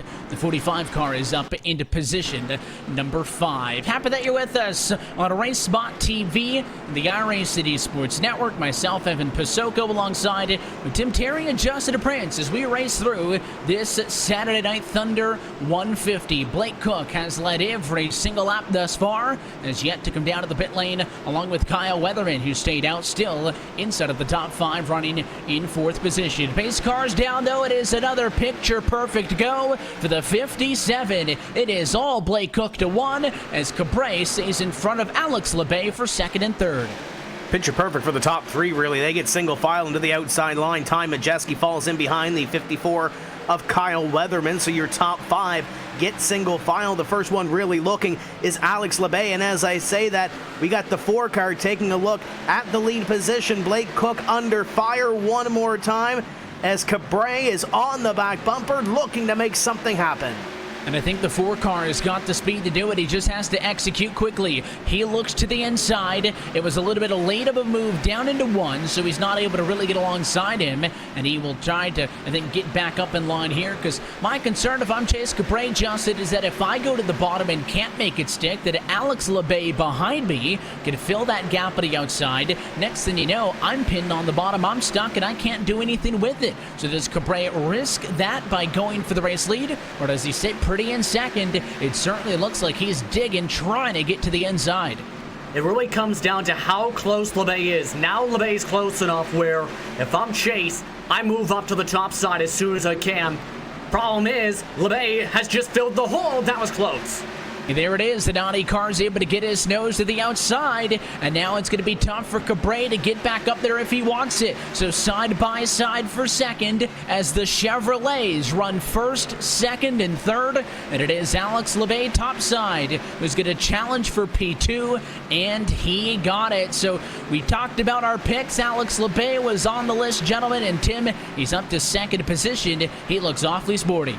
Yeah, I don't think he's done yet. He looks to the inside of Blake Cook. At least that time off of corner number 4. Couldn't get the run. Cabrera tries to get back to the 90. 90 a little sideways. Cranks that thing to the inside. Can't get that run off of corner number 2, but will set his sights one more time to the inside. This one looks good to the inside of Blake Cook. He goes. Alex LeBay trying to make a pass for the lead here on lap number 65. Cook on older tires. The 90 of Alex LeBay trying to make it happen. And here comes Cabrera on the outside. What a 3-car battle for the top spot. It's a role reversal now. When Cabrera went to the bottom, it was LeBay who went to the outside. Now you flip it. Looks LeBay is trying to make a pass for the race lead, and Nicole Cabrera took his spot away from him up on the outside. Caution flag, though, as it just looked like LeBay had been getting some traction. Somebody's wrecked maybe on the back straightaway. And that is huge. LeBay was the fastest car out of that top three, it looked like here. But this is what happened right here. Huffman, we've seen how quick he's been. He's in the mix of this traffic of cars and then has to check up because the car was spinning and he gets collected. Warrington Brown also gets collected as well in the checkup process. It was Myatt Snyder who was turned around. You could see his tax slayer machine. He got turned by Ruben Garcia. There was no yellow, though, because the 93 machine was spinning on what is an admittedly very small apron, but still an apron nonetheless. And Landon Huffman saw that happening. He checked up, then got tagged from behind by Brandon Brown, who maybe got pushed into him a little bit by Will Rogers at a chain reaction incident. Will slow us down, put us under the caution flag once more. And it'll be the first time tonight Blake Cook is down for service. He will give away the race lead. We see drivers, though, who pitted last time that stay out. LeBay, Cabré, they stay out to go 1-2, but it is a mixed bag. The likes of Alfredo, Gralla, Haley, more top 10 cars down pit road. Yeah, I think this is more of a split decision than that first round of pit stops. You got Weatherman down, but you have the 33 of Alfredo. You got Kaz Gralla. You got Haley, Allgaier among those that are down on pit road. A few others at the back. Garcia, the 53 as well. And Joey Gase down on pit road. So it seems like it's about split with those drivers coming down pit road. Some of them staying out on the racetrack, but it will hand the lead over to the 90 of LeBay. Got a couple of more lap cars coming down into pit road this time by. And we mentioned the quick tow or the fast repair, but there's still some battle scars in some of these race cars. You take a look at Ty Majeski's car that you see running around in position number 3. It's got a couple of short track battle scars after the first half of this race, closing in on lap number 75. So it's starting to show. Bristol's starting to show its marks right now in some of these race cars.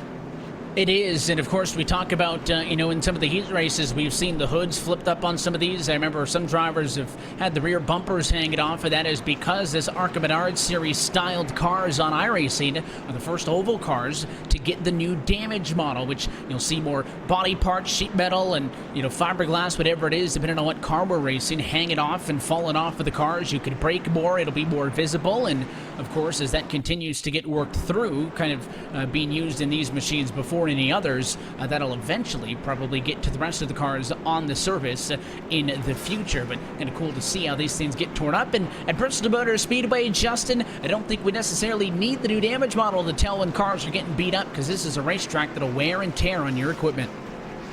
Yeah, absolutely. And as we've seen, a lot of the main things when it comes to the damage model, a lot of the great things is the physics, but as well, how much of a beating the car can take.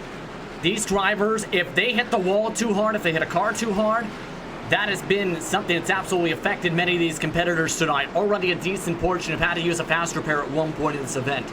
So it's kind of forcing drivers to be more balanced with the regression compared to in past, and I think it's a positive thing from what we're seeing tonight. And this restart going to come just shy of halfway home with Alex LeBay, new race leader, takes it over as Blake Cook pitted from the race lead. So LeBay and Cabré going to go side by side. Green flag flies. 71 laps down at Bristol. The Donnie car leads. Hill now slice high. The 04 grows to cross to the inside. Cabré wants to challenge for the race lead. Up in front, Alex LeBay trying to hold off Cabré for the lead. We saw Blake Cook start in position number 7, already down to the inside, looking 3 wide as he's trying to pick up positions in the middle of the pack. And we got another big wreck at turn number 2. Couple of cars spinning. It's way behind the race leaders so far. No yellow. Brandon Brown involved. Jeb Burton involved. Leaders coming on the scene. They are not yet clear. There is the caution flag. Again, we can let them race if that racetrack clears itself. But the problem is here at Bristol is there's really nowhere for those cars to escape, Justin. So if they wreck, they're in the middle of it all. But we slow them down again now, right at the cross flag. 75 down, 75 to go. Here's the second look. And you see the cars already down the bottom side. The reason these cars went all the way to the bottom of the racetrack here, though, Evan, was Ruben Garcia got very loose on cold tires on corner entry. In turn, the drivers started wrecking on the outside wall, and drivers like Jeb Burton just had nowhere to go, along with Brandon Brown. And he had to throw the caution flag, though, because Brown was stuck on the top of the racetrack struggling to get the car fired up. You can see how far behind he was actually where it all started, but of course he ends up going around. And well, he mentioned you might be burning some of those quick repairs. Ruben Garcia, one of our top cars from the qualifier last Sunday, his night is done. He has gone behind the wall. I think Harrison Burton's night done as well. Balicki, Brown, Smith, Awuji, all those drivers multiple laps down after being involved in incidents that are just trying to get those cars patched back together, stay in this race, and just kind of fight for it. Hope that if other drivers have issues, you can get a lap back here or there and try to work your way back into this thing. But that 90 car's looked awfully stout up front. We've seen Cabrera in second, Tim, kind of take that peak at a turn 2 on every restart. But I think if LeBay could weather that initial storm and get all the way clear, he could have a good opportunity at leading a lot of laps here. Looking forward to the second half of this race, I think if Kyle Weatherman and Blake Cook can get their track position back, I think they're going to have something to say for at least maybe a podium finish here in this event this evening. But you saw on that restart, I believe it might have been Stuart Friesen. Justin brought up the point a little bit earlier about cold tires, spinning the tires and trying to get going on the restarts. Stuart a little bit slower on the draw than everybody else, and it kind of stacked those guys up a little bit on the outside. And at the end of the day, Blake Cook, who restarted in position number 7, was 3 wide fighting for his life on the inside, lost a couple of positions, went back to position number 9 on that exchange. So we'll now see the filter time 57 roll from position number 9, still on the inside line. Still going to have some work to do, but we'll see how that all transpires and comes through as Stuart Friesen will restart now on the inside in position number 5. Interesting second half, some of those storylines getting ready to boil over, but Alex Labbe, you know, rolling where he was last week in the qualifier up in P1, but he made a last lap pass last week to make it happen, Evans. So he's up here a little bit earlier than we expected compared to last week, I guess. And now that we're halfway through this one, you know, the race leaders have effectively pitted once. A couple of drivers have done it twice, but with a bit of a mixed bag, Johnson, at all the yellows. I would not be shocked if these drivers try to hold this one out, because I don't know if you could afford getting back in the mess and getting back up here as this restart's going to be coming up soon. And that's why so many drivers had the split decision, a few yellow flag situations before, because if you go in the back of the pack about 8th on back even, there's a chance you might not be able to get up there in time based on how this race has been flowing so far. So you're prioritizing at this point, Evan, track position if you're a driver or a crew chief, more so than the tires, and hoping that it gets to a point where you're able to keep that positioning and then get the tires once everyone's forced to come down. Let's see how this one plays out. Pace car going to be down at 8 to restart with 71 laps still to go. Alex Labbe has been good so far. It's going to be his first turn once again out in front. Green flag flies. The 90 car the advantage. He'll slide up atop the 4. Cabrera goes to second. There's the look to the inside as expected, but he can't make it happen. Now he'll dive way to the inside in turn 3. Cabrera trying to take that inside line. Not going to happen that time off of corner number 4. Alex Labbe continues to lead this thing. Top 2 have broken away a little bit. Ty Majeski establishes himself to position number 3. Logan Seavey back up in the top 5, as is Myatt Snyder. And then it starts to get a little bit racy from about 8th on back. But these top 6, top 7, after a couple of cautions, trying to get single file and maybe get a little bit closer to that lap 100, 125, and eventually get to lap 150 as Cabrera continues to look at that 90. And that side-by-side a little bit further back that you mentioned is the 57 machine. Blake Cook trying to get through traffic, but Stuart Friesen just got loose. There he is on the bottom. He's going to hold him up. Let's go 3 wide at Bristol. Down the back straightaway. Cook is trying to get through traffic. Friesen now pinned down low. They'll double file it out as Blake Cook finds a spot in line. But a close call there. Just goes to show you one small bobble, you could have issues. And now Kyle Weatherman's into the outside wall. They're going to scatter as the 54 car slow. He's into the wall now. And Cascarava's got a problem. He can't see. Oh, he's going to get turned. Big mess into turn 1. And the 57 of Blake Cook is involved in this one. A caution flag flies. And one of the fastest cars all night is torn up after a big incident Justin mentioned it there, the 29 machine, Tim, Kaz Grala got into the outside wall. This is separate from all of the chaos that we had seen before, but I just don't think Blake Cook could do. They were 3 wide, and he came all the way up on the 19 at Derek Kraus. He got turned and got hooked into the outside wall, and one of the fastest cars of the night is now torn up. That would be the disadvantage of coming down pit road with a couple of drivers staying out on the racetrack and having to fight your way through traffic. Yes, you have that advantage on tires. You might be able to get up there and try to make it work, but that happens and you get involved in traffic and the caution flag comes out. And speaking of pit stops, it looks like Alex Labay may be leading this field. Maybe not. Alex Labay's coming down. Everybody else is staying out. The next driver to pit would be Joey Gase in 9th position. So Jeb Burton 10th going to follow in. Weatherman involved as well, who's going to come down to the pit lane. But well, about a third of the cars on the lead lap. 4 or 5 of them total actually going to come down to the pit lane. And I was kind of curious, Justin, because I kind of alluded to you before that last restart, if you try to stay out and stick it out to the end, I mean, if Alex Labay comes in at all like he is now, this has to be his final trip because, again, not only do you have to make passes on race cars, but you got to deal with traffic. And honestly, even with that 25 or so lap green flag run to open it up, I'm not sure we're seeing enough tire wear that would validate any pit stops for at least the 90 team after this. Yeah, this is a massive gamble here and probably going to be something where he's hoping that if this turns into a long run, 15, 20 plus laps at least, that's where some of the advantage comes in, and he might stay out in that situation. The old tires have actually held up very, very well if you are the control car off the restart, it seems, tonight. So that's the gamble I think he's trying to play at this point, since a lot of other drivers are on mixed tire strategies at this point. It's the matter, though, at the same time, Evan, of you need to make sure you don't get in any trouble if you're in the pack here. That's the key. And a lot of the time, you know, I'm not very comfortable up on the outside because if something happens, you've got literally nowhere to go. But to be honest, Tim, you could be on the bottom, which gives you a little bit of an escape route. But I mean, when you're back in the pack, you're more so, I think, at the at the discretion, and your fate is more so in the hands of the cars around you than really in your own. You can back off and not force the issue and take it easy, but if they junk them all in front, there's not a lot of places to go. And like in the case of Blake Cook there as well, if you're back in traffic, it can get ugly. Right now you got 14 cars being scored on the lead lap. You've got about 60 laps to go or so.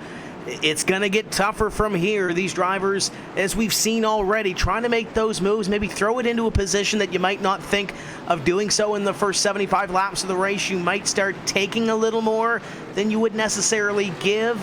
We'll see. Alex Labay's got a really quick race car, but we just saw with Blake Cook and Kyle Weatherman, they had quick race cars as well, and they got stuck in the middle of that pack. But with that fast repair, they're back out on that outside line. So we're going to see some drivers come from the back of the field here. Evan, strap in. You ain't seen nothing yet with 60 laps to go.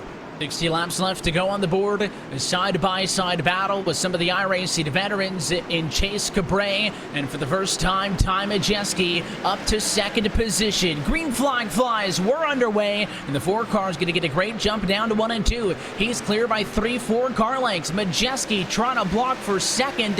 He will. The fight behind going to be Seavey on the inside. Myatt Snyder up top as Allgaier catches the fence.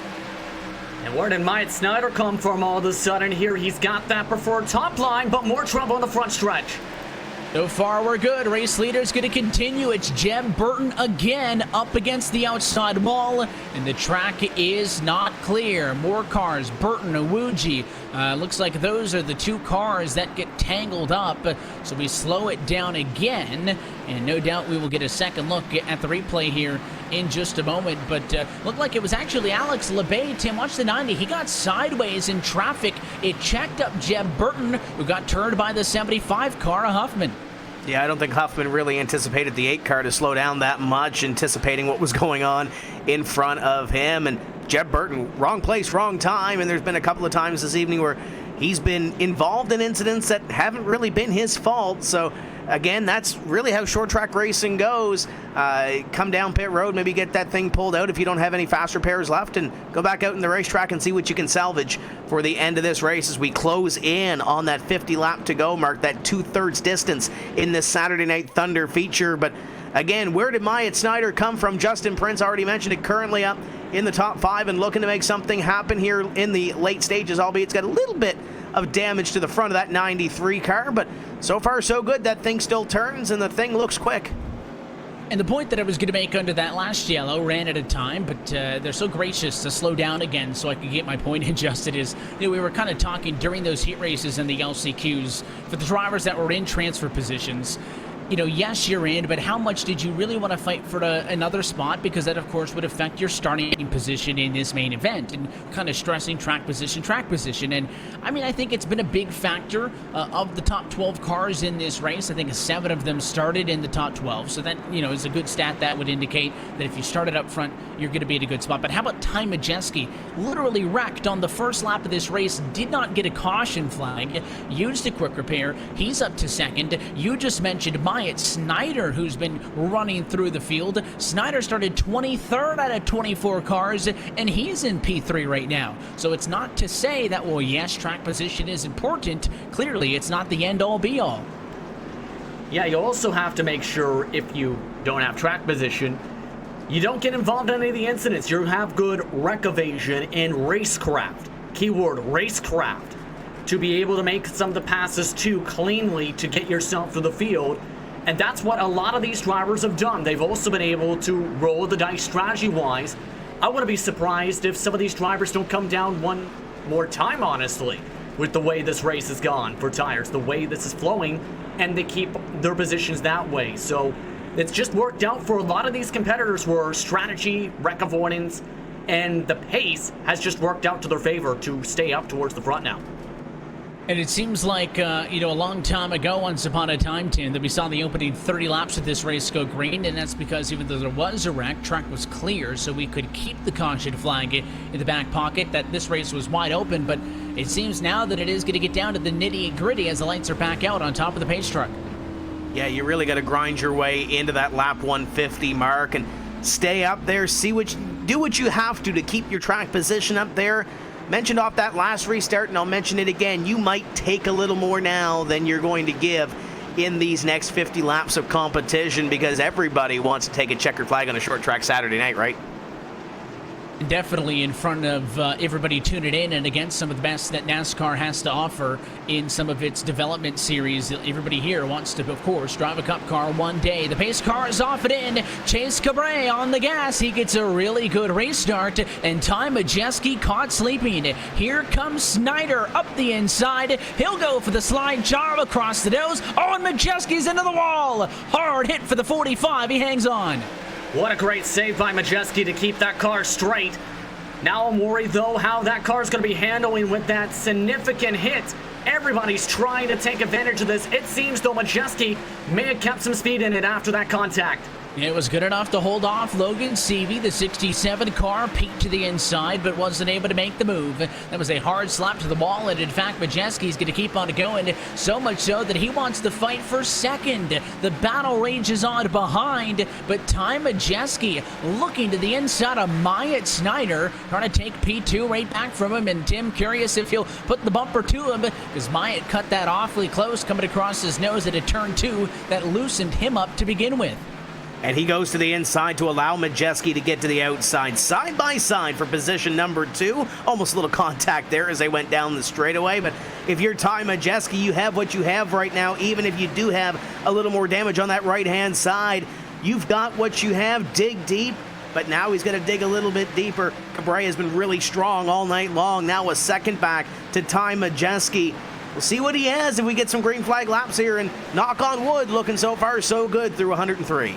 The inside of the final 50, not clear though up at the front as we are back in the pack. The likes of Logan Seavey under fire from Justin Allgaier. This 7 car has looked awfully good in this race, but he's stuck behind Myatt Snyder now. Nowhere to go around the 93 machine. So Seavey is going to drop to the bottom, make that pass for third, and Allgaier will do the same thing. Myatt Snyder is working with a good bit of damage on that car, so maybe just kind of cycled up to these top spots by pit strategy. But obviously I think a little bit off of the pace, Justin, compared to the rest of these cars top 10 right now. It looks like that left front toe might be knocked out, but that's checking everyone out. More trouble behind them. Oh, it's a big spin. Is it going to cause a caution? Alfredo's involved in it. Chandler Smith goes around, and there is a caution at lap 106. And we just talked about some of the sporty cars. Well, Anthony Alfredo in the 33 machine made contact with the 11 car in front of him.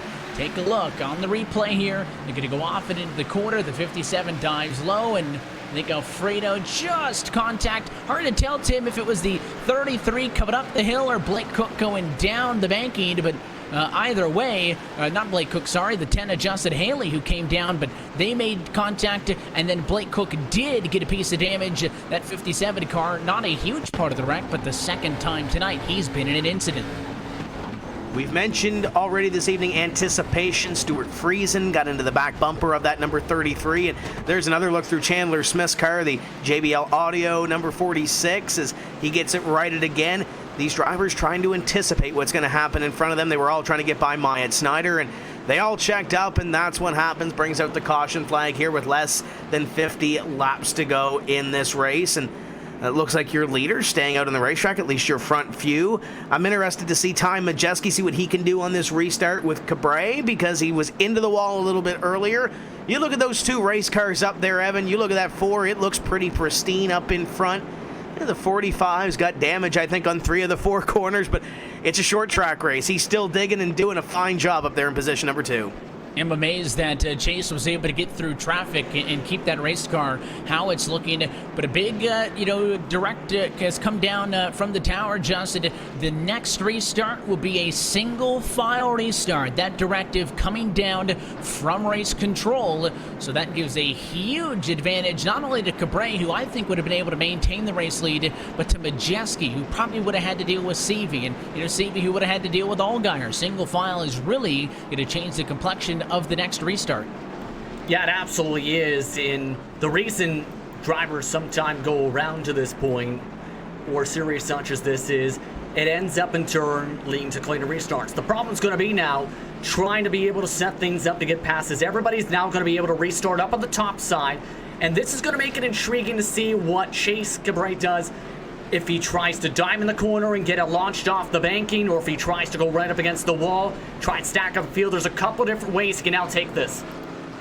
He does have options, and again, in iRacing, restart procedures is there is no restart box, and I've alluded to it a few times tonight, Tim, saying that it's at the discretion of the leader. So when the pace truck dives down, once that truck is clear of the racing surface, Chase has from when that moment happens until they actually hit the end of the restart box on the racetrack that the green flag flies to start the race. Single file makes it even easier, but of course, anyways, nobody can pass your control car on a restart, so he's kind of got a Pandora's box of options here.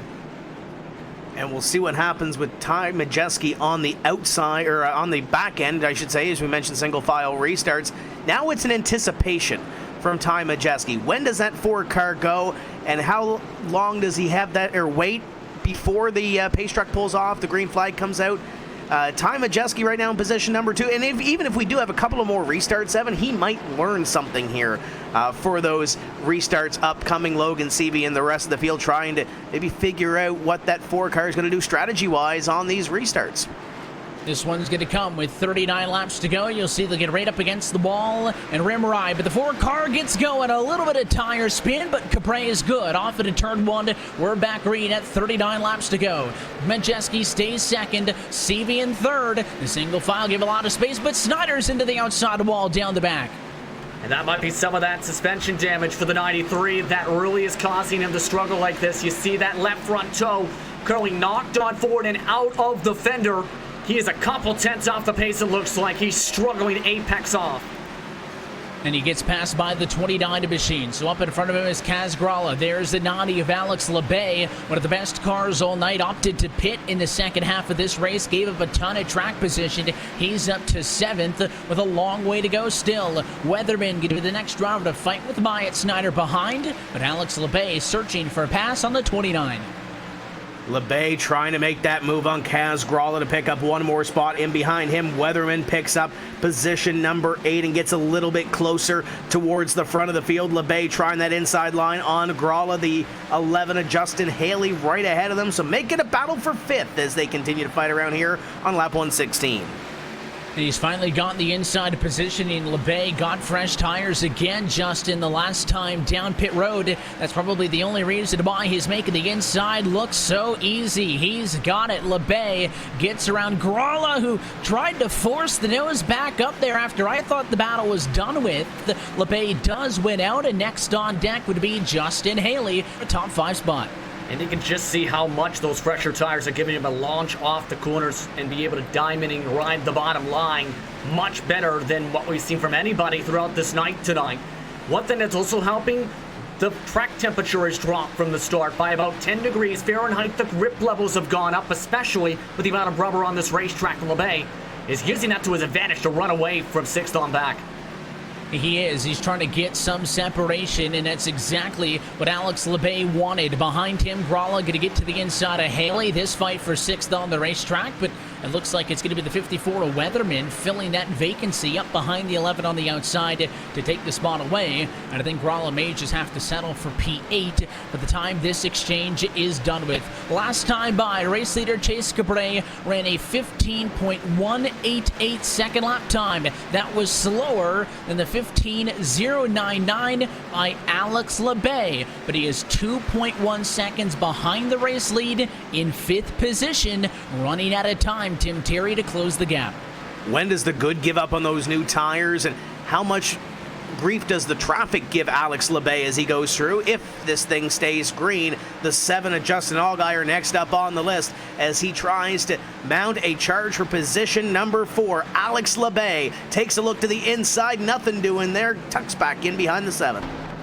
Allgaier has been kind of the epitome of consistency tonight, dealing with traffic, but keeping that race car in one piece and out of trouble. Here's LeBay down to the bottom. The fight is for 4th, and they almost got into each other at a 2 as LeBay pushed up a little bit on exit. That's going to cost him some time. Justin had to lift.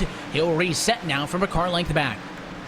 And this is going to be a little bit frustrating knowing you're a quicker race car. If you are in the cockpit, you're just trying to wait for the right moment. It can take multiple laps to set up passes. The thing is, LeBay, again, good off the exits. Just Allgaier is not giving him any brakes, despite the fact the 90 is quicker on Apex. Oh, and he's going to door him there. Alex LeBay, the shunt and run. He got up and into the door of Justin Allgaier. I don't think it was on purpose, but he squeezed him a little bit, sent the 7 into the fence, and that is one way to make the move as Alex LeBay now takes 4th position. But despite the fact that before that battle, Tim, he'd been faster than the leaders, that really slowed him down. He lost time to the top couple, so he needs to make up now. 2.1 seconds still. Next time by, only going to have 22 laps more to do it. Yeah, he lost a little bit of ground, but he's got a little bit of time to make it happen. We'll see what Alex LeBay can do. Next up would be Logan Seavey, and actually it's this battle on your screen. Be the battle for position number 2. Seavey drives it down to the inside. Little contact there. Up the hill goes Ty Majeski off the pace. LeBay moves by. Ty Majeski into the outside wall. Now Allgaier going to try to challenge with him after Seavey was not clear and put the 45 machine into the fence at a turn number 2. So that's a free spot to Alex LeBay, the 90, who we still follow. He now assumes 3rd on track, and Logan Seavey not that far up the road from the 90 machine, Justin, because Chase Cabray has pulled away in front. The 4 car leads this race by 1.2 seconds. So LeBay may be at best fighting with Seavey for 2nd. Yeah, he's going to need some luck here with how Chase Cabray is handling that race car right now, looking comfortable. He's got a big enough cushion to potentially hold on. The thing is, though, if you are Chase, you need this to stay green and clean on the racetrack. If you're LeBay, you need to close about a couple tenths a second each lap. Only 17 laps to go this upcoming time by. Not a lot of time to do it.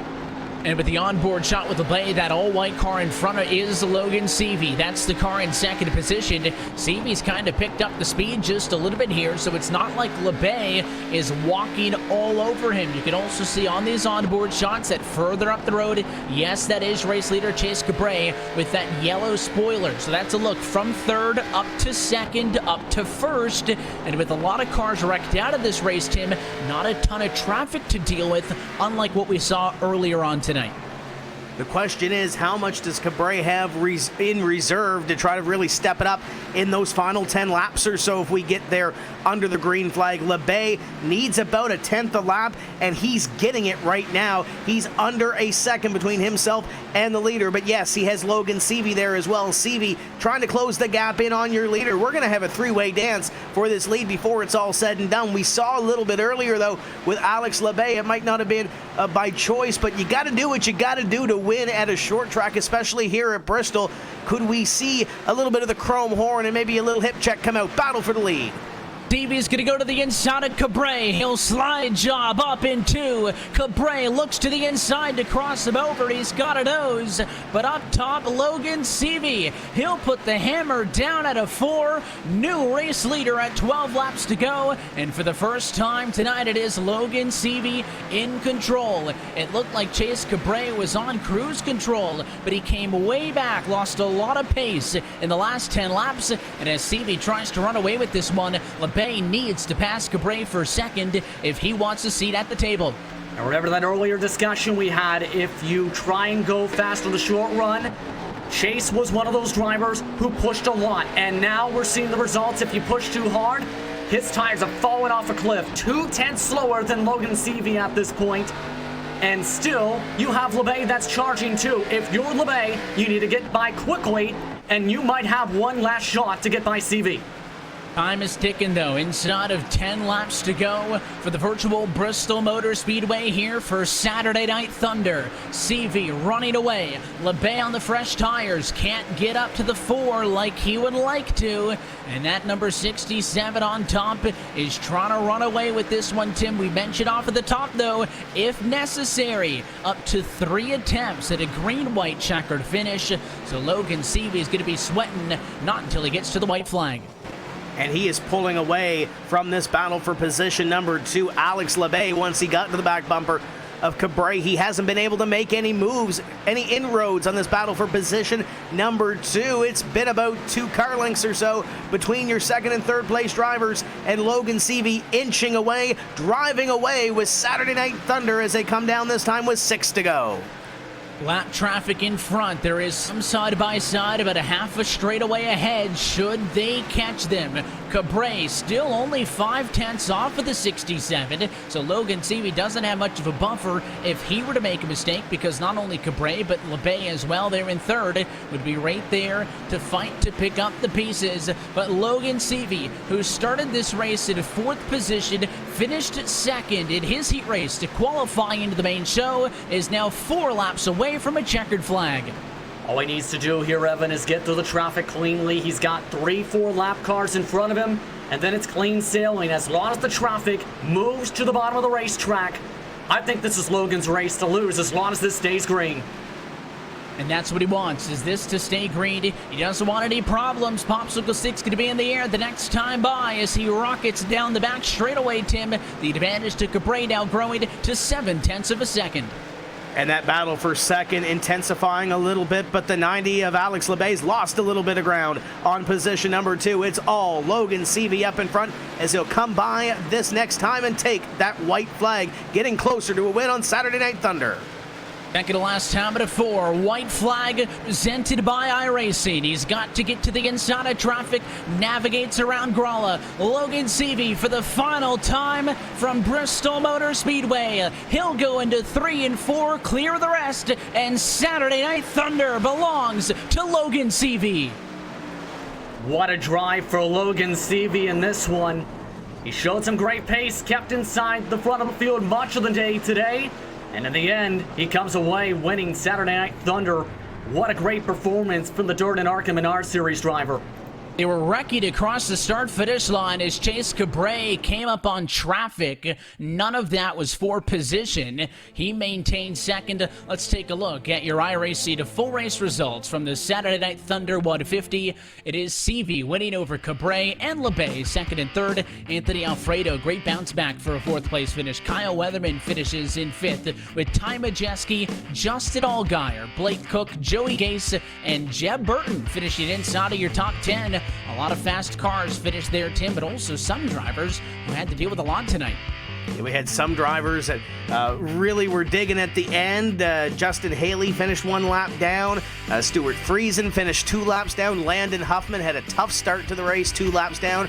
Maya Snyder, Jesse Awuji, Will Rogers, Kaz Grala, Brandon Brown. A lot of these drivers at the back, Chandler Smith, Josh Balicki, Justin, either ended up out of the race or were still struggling to keep on the racetrack at the end of it. Yeah, Ryan Truex finished this race early on. Derek Kraus finishing 22nd. Ruben Garcia, Harrison Burden rounding out the drivers in the field tonight, Evan. That's a look top to bottom at your iRacing full race results. And what an opening week for Saturday Night Thunder. So many drivers wanted to get involved in some of the action on the weekend here that we had to expand past the qualifier race that we had seen. We had drivers from the likes of the Xfinity Series, the Gander RV and Outdoors Truck Series, down through the ARCA Menards and the Pinties, NASCAR Peak Mexico, Whale and Euro Series, and more, all competed with us.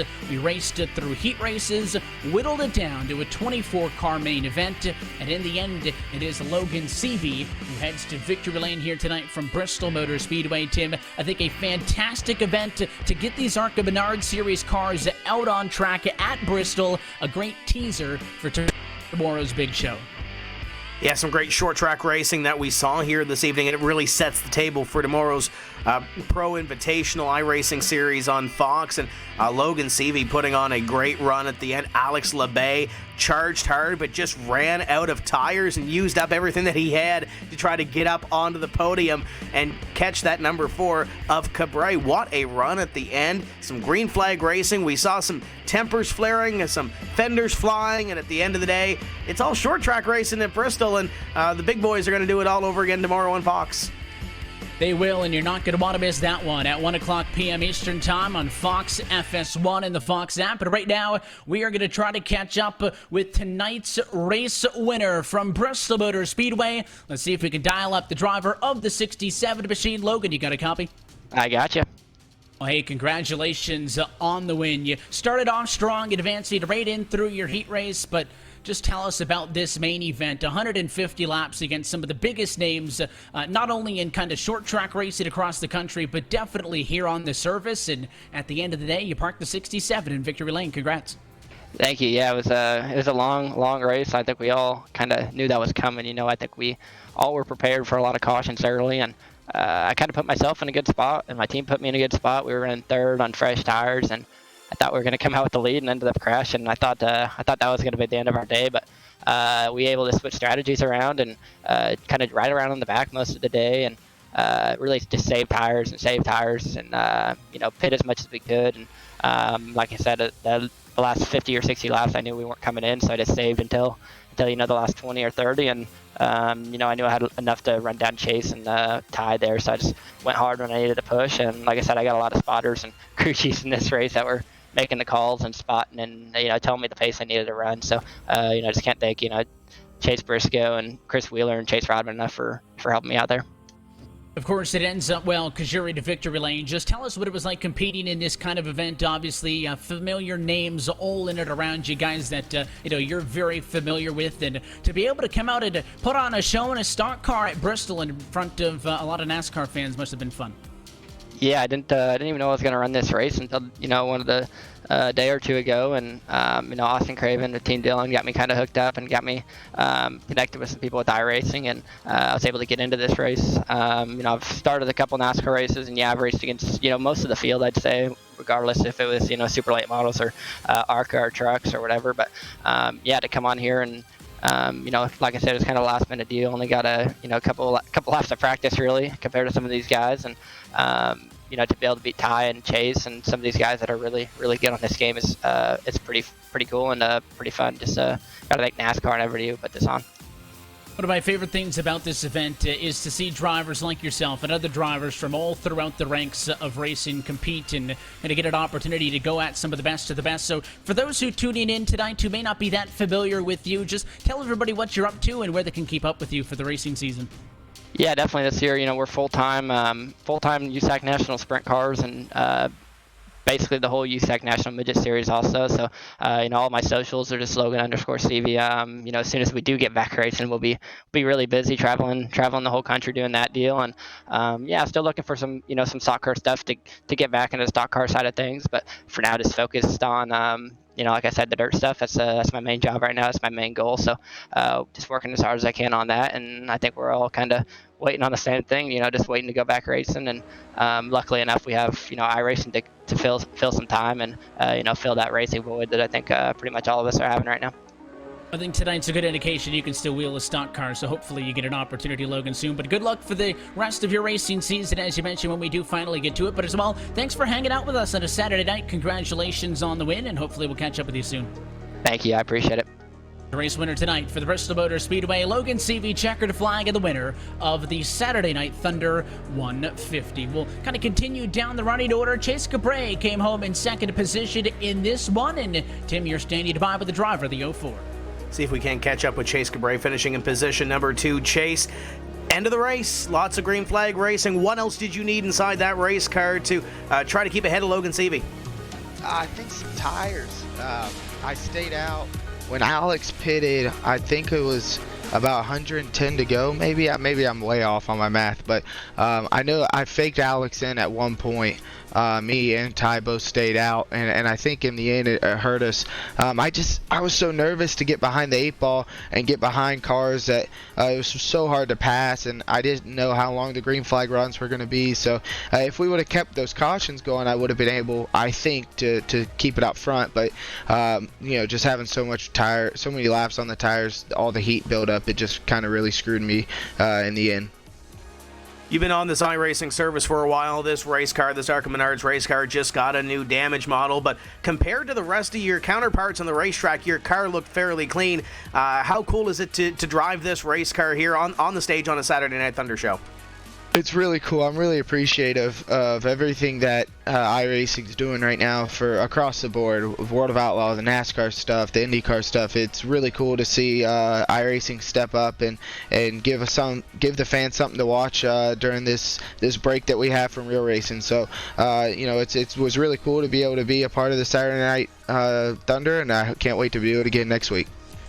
All kinds of different racing backgrounds, all kinds of different disciplines represented in this race. When we do go back real racing, where are we going to see you turning a wheel? We're running the full ARCA Menards Series East, as well as ARCA Menards Showdown Series, and as well as some dirt races. So, just got to get ready to go back. Can't wait to get back in the real car, and this is keeping me busy for now. And keeping busy up in front, Chase Cabray. Congratulations on a second place finish. Thank you, I appreciate it. And I believe our third place finisher is caught up with Justin Prince, the former NASCAR Pinty Series champion, Alex LeBay. Yes, indeed, catching up with Alex LeBay, and he was one of the drivers who elected to try and pit for tires. Came down a second time at around the 60 to go-ish mark. Alex, you charged through the field quickly, nearly caught up to the race leaders. How did you feel the strategy worked out overall as you went from 7th to about 3rd in the span of that last stint? Yeah, we fought hard there at the end as to go back through the pack, but I know we kind of thought with 60, 70 to go that other lead lap cars like the other leaders would have come with us, but we were all by ourselves, so we went back in the pack, got involved in a wreck, so came back on pit road again, put tires with like 40, 45 to go, and charged hard.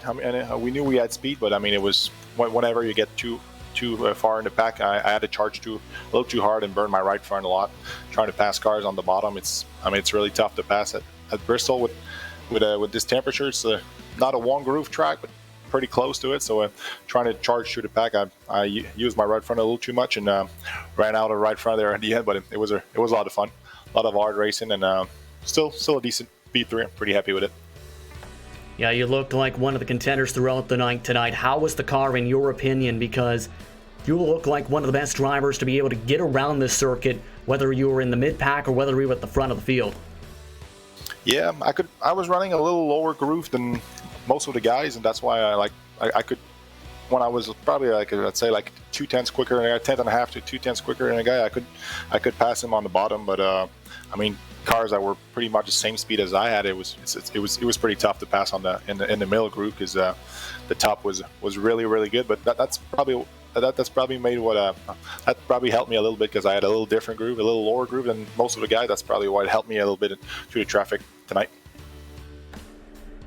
Indeed, and how much preparation did you put in for a race such as this? Because I was keeping up with some of the practice. You're one of the best drivers in some of the practices throughout the entire preparation for tonight. How much work was put in to make sure you had pace for this run tonight? I'd say before today, I didn't practice a lot, but I put a lot of effort today for sure.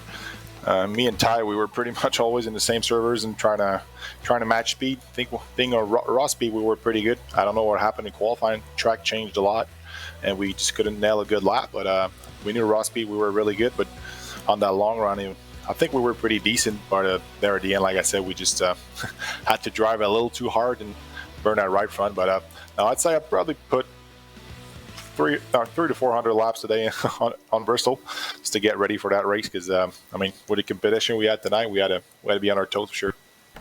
And the amount of laps you put in throughout the day today definitely showed today. Now, as many of ours, Evan and Tim had asked to the other drivers, where can many of the fans see you on social media, and where will we see you next racing, sir? On pretty much all the platforms. I'm on Twitter, Labby36, and same as Instagram, and I got my page, my Alex LeBay page on Facebook, my racing page. That's pretty much where I'm a little more up to date. I'd say I put more infos on Facebook, but I don't know. I don't know. I hope to be racing on a real track soon, but we hope we're going to be back next week for Richmond, for some kind of racing with iRacing and NASCAR. It's always a blast, and always it's always fun for us as drivers to be competitive and get back behind the wheel. Definitely looked like some of you guys had fun tonight. Anyone real quick you want to thank before we let you go? My spotter, John Schweikart, one of my buddies from Ohio. He helped me tonight, and he's always helping me on that iRacing deal. So thanks a lot to him. He was crew chief tonight, and we try to call a little different race than everyone else, trying to be on a different strategy, but it almost worked out. Still a pretty solid P3. Pretty happy. Thank you very much for the time, Mr. LeBay. Congratulations on the top 3 finish tonight. Thank you. That was Alex LeBay coming home third tonight. Back over to you, Evan. What a big thanks to all of our top 3 finishers for being available. Logan Seavey, of course, your race winner. Chase Capre, who came home in second. And Alex LeBay, who finished in third position. You take another look top to bottom at your finishing results as we kind of put a bow tie on this one. Justin, I'll go back to you first. Great first time out with the Saturday Night Thunder Series. And I think this combination of the Arca Menard-styled cars and Bristol really made for a good show. And it was great to see a lot of different faces up in front representing all different kinds of NASCAR series. Yeah, a lot of different leaders throughout the night, lots of different series, competitors up in the front from many different countries representing their various different series. But again, you have to give a shout out to the guy who won the race tonight, Logan Seavey. Ended up playing the cards right, had the fastest car at the end of the race. And many different drivers I definitely know are going to be happy about seeing Logan Seavey, especially with the dirt experience, coming away on top and winning on the pavement. It's not just asphalt stuff that's been going on the iRacing service, Tim. A lot of dirt action as well. But again, this Saturday Night Thunder event, just a precursor as the big boys going to take right back here to the virtual Bristol Motor Speedway tomorrow afternoon for round 3 of the eNASCAR iRacing Pro Invitational Series. Yeah, you hit the nail on the head. It's been a busy week. World of Outlaws on Wednesday. This afternoon we had the IndyCar Series at Barber, and obviously with tonight and now tomorrow with the Pro Invitational iRacing Series on Fox.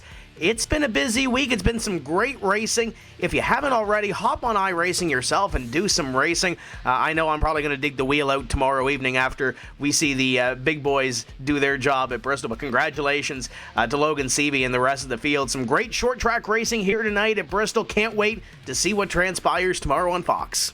iWheels hitting the desk as soon as we're done here, and it is 50% off all new memberships. So iRacing.com for more information on how you can join and get your sim racing career started. That's it for us, though, tonight from Bristol. On behalf of the entire team at RaceBot TV, as well as everybody at NASCAR and iRacing for putting this one on.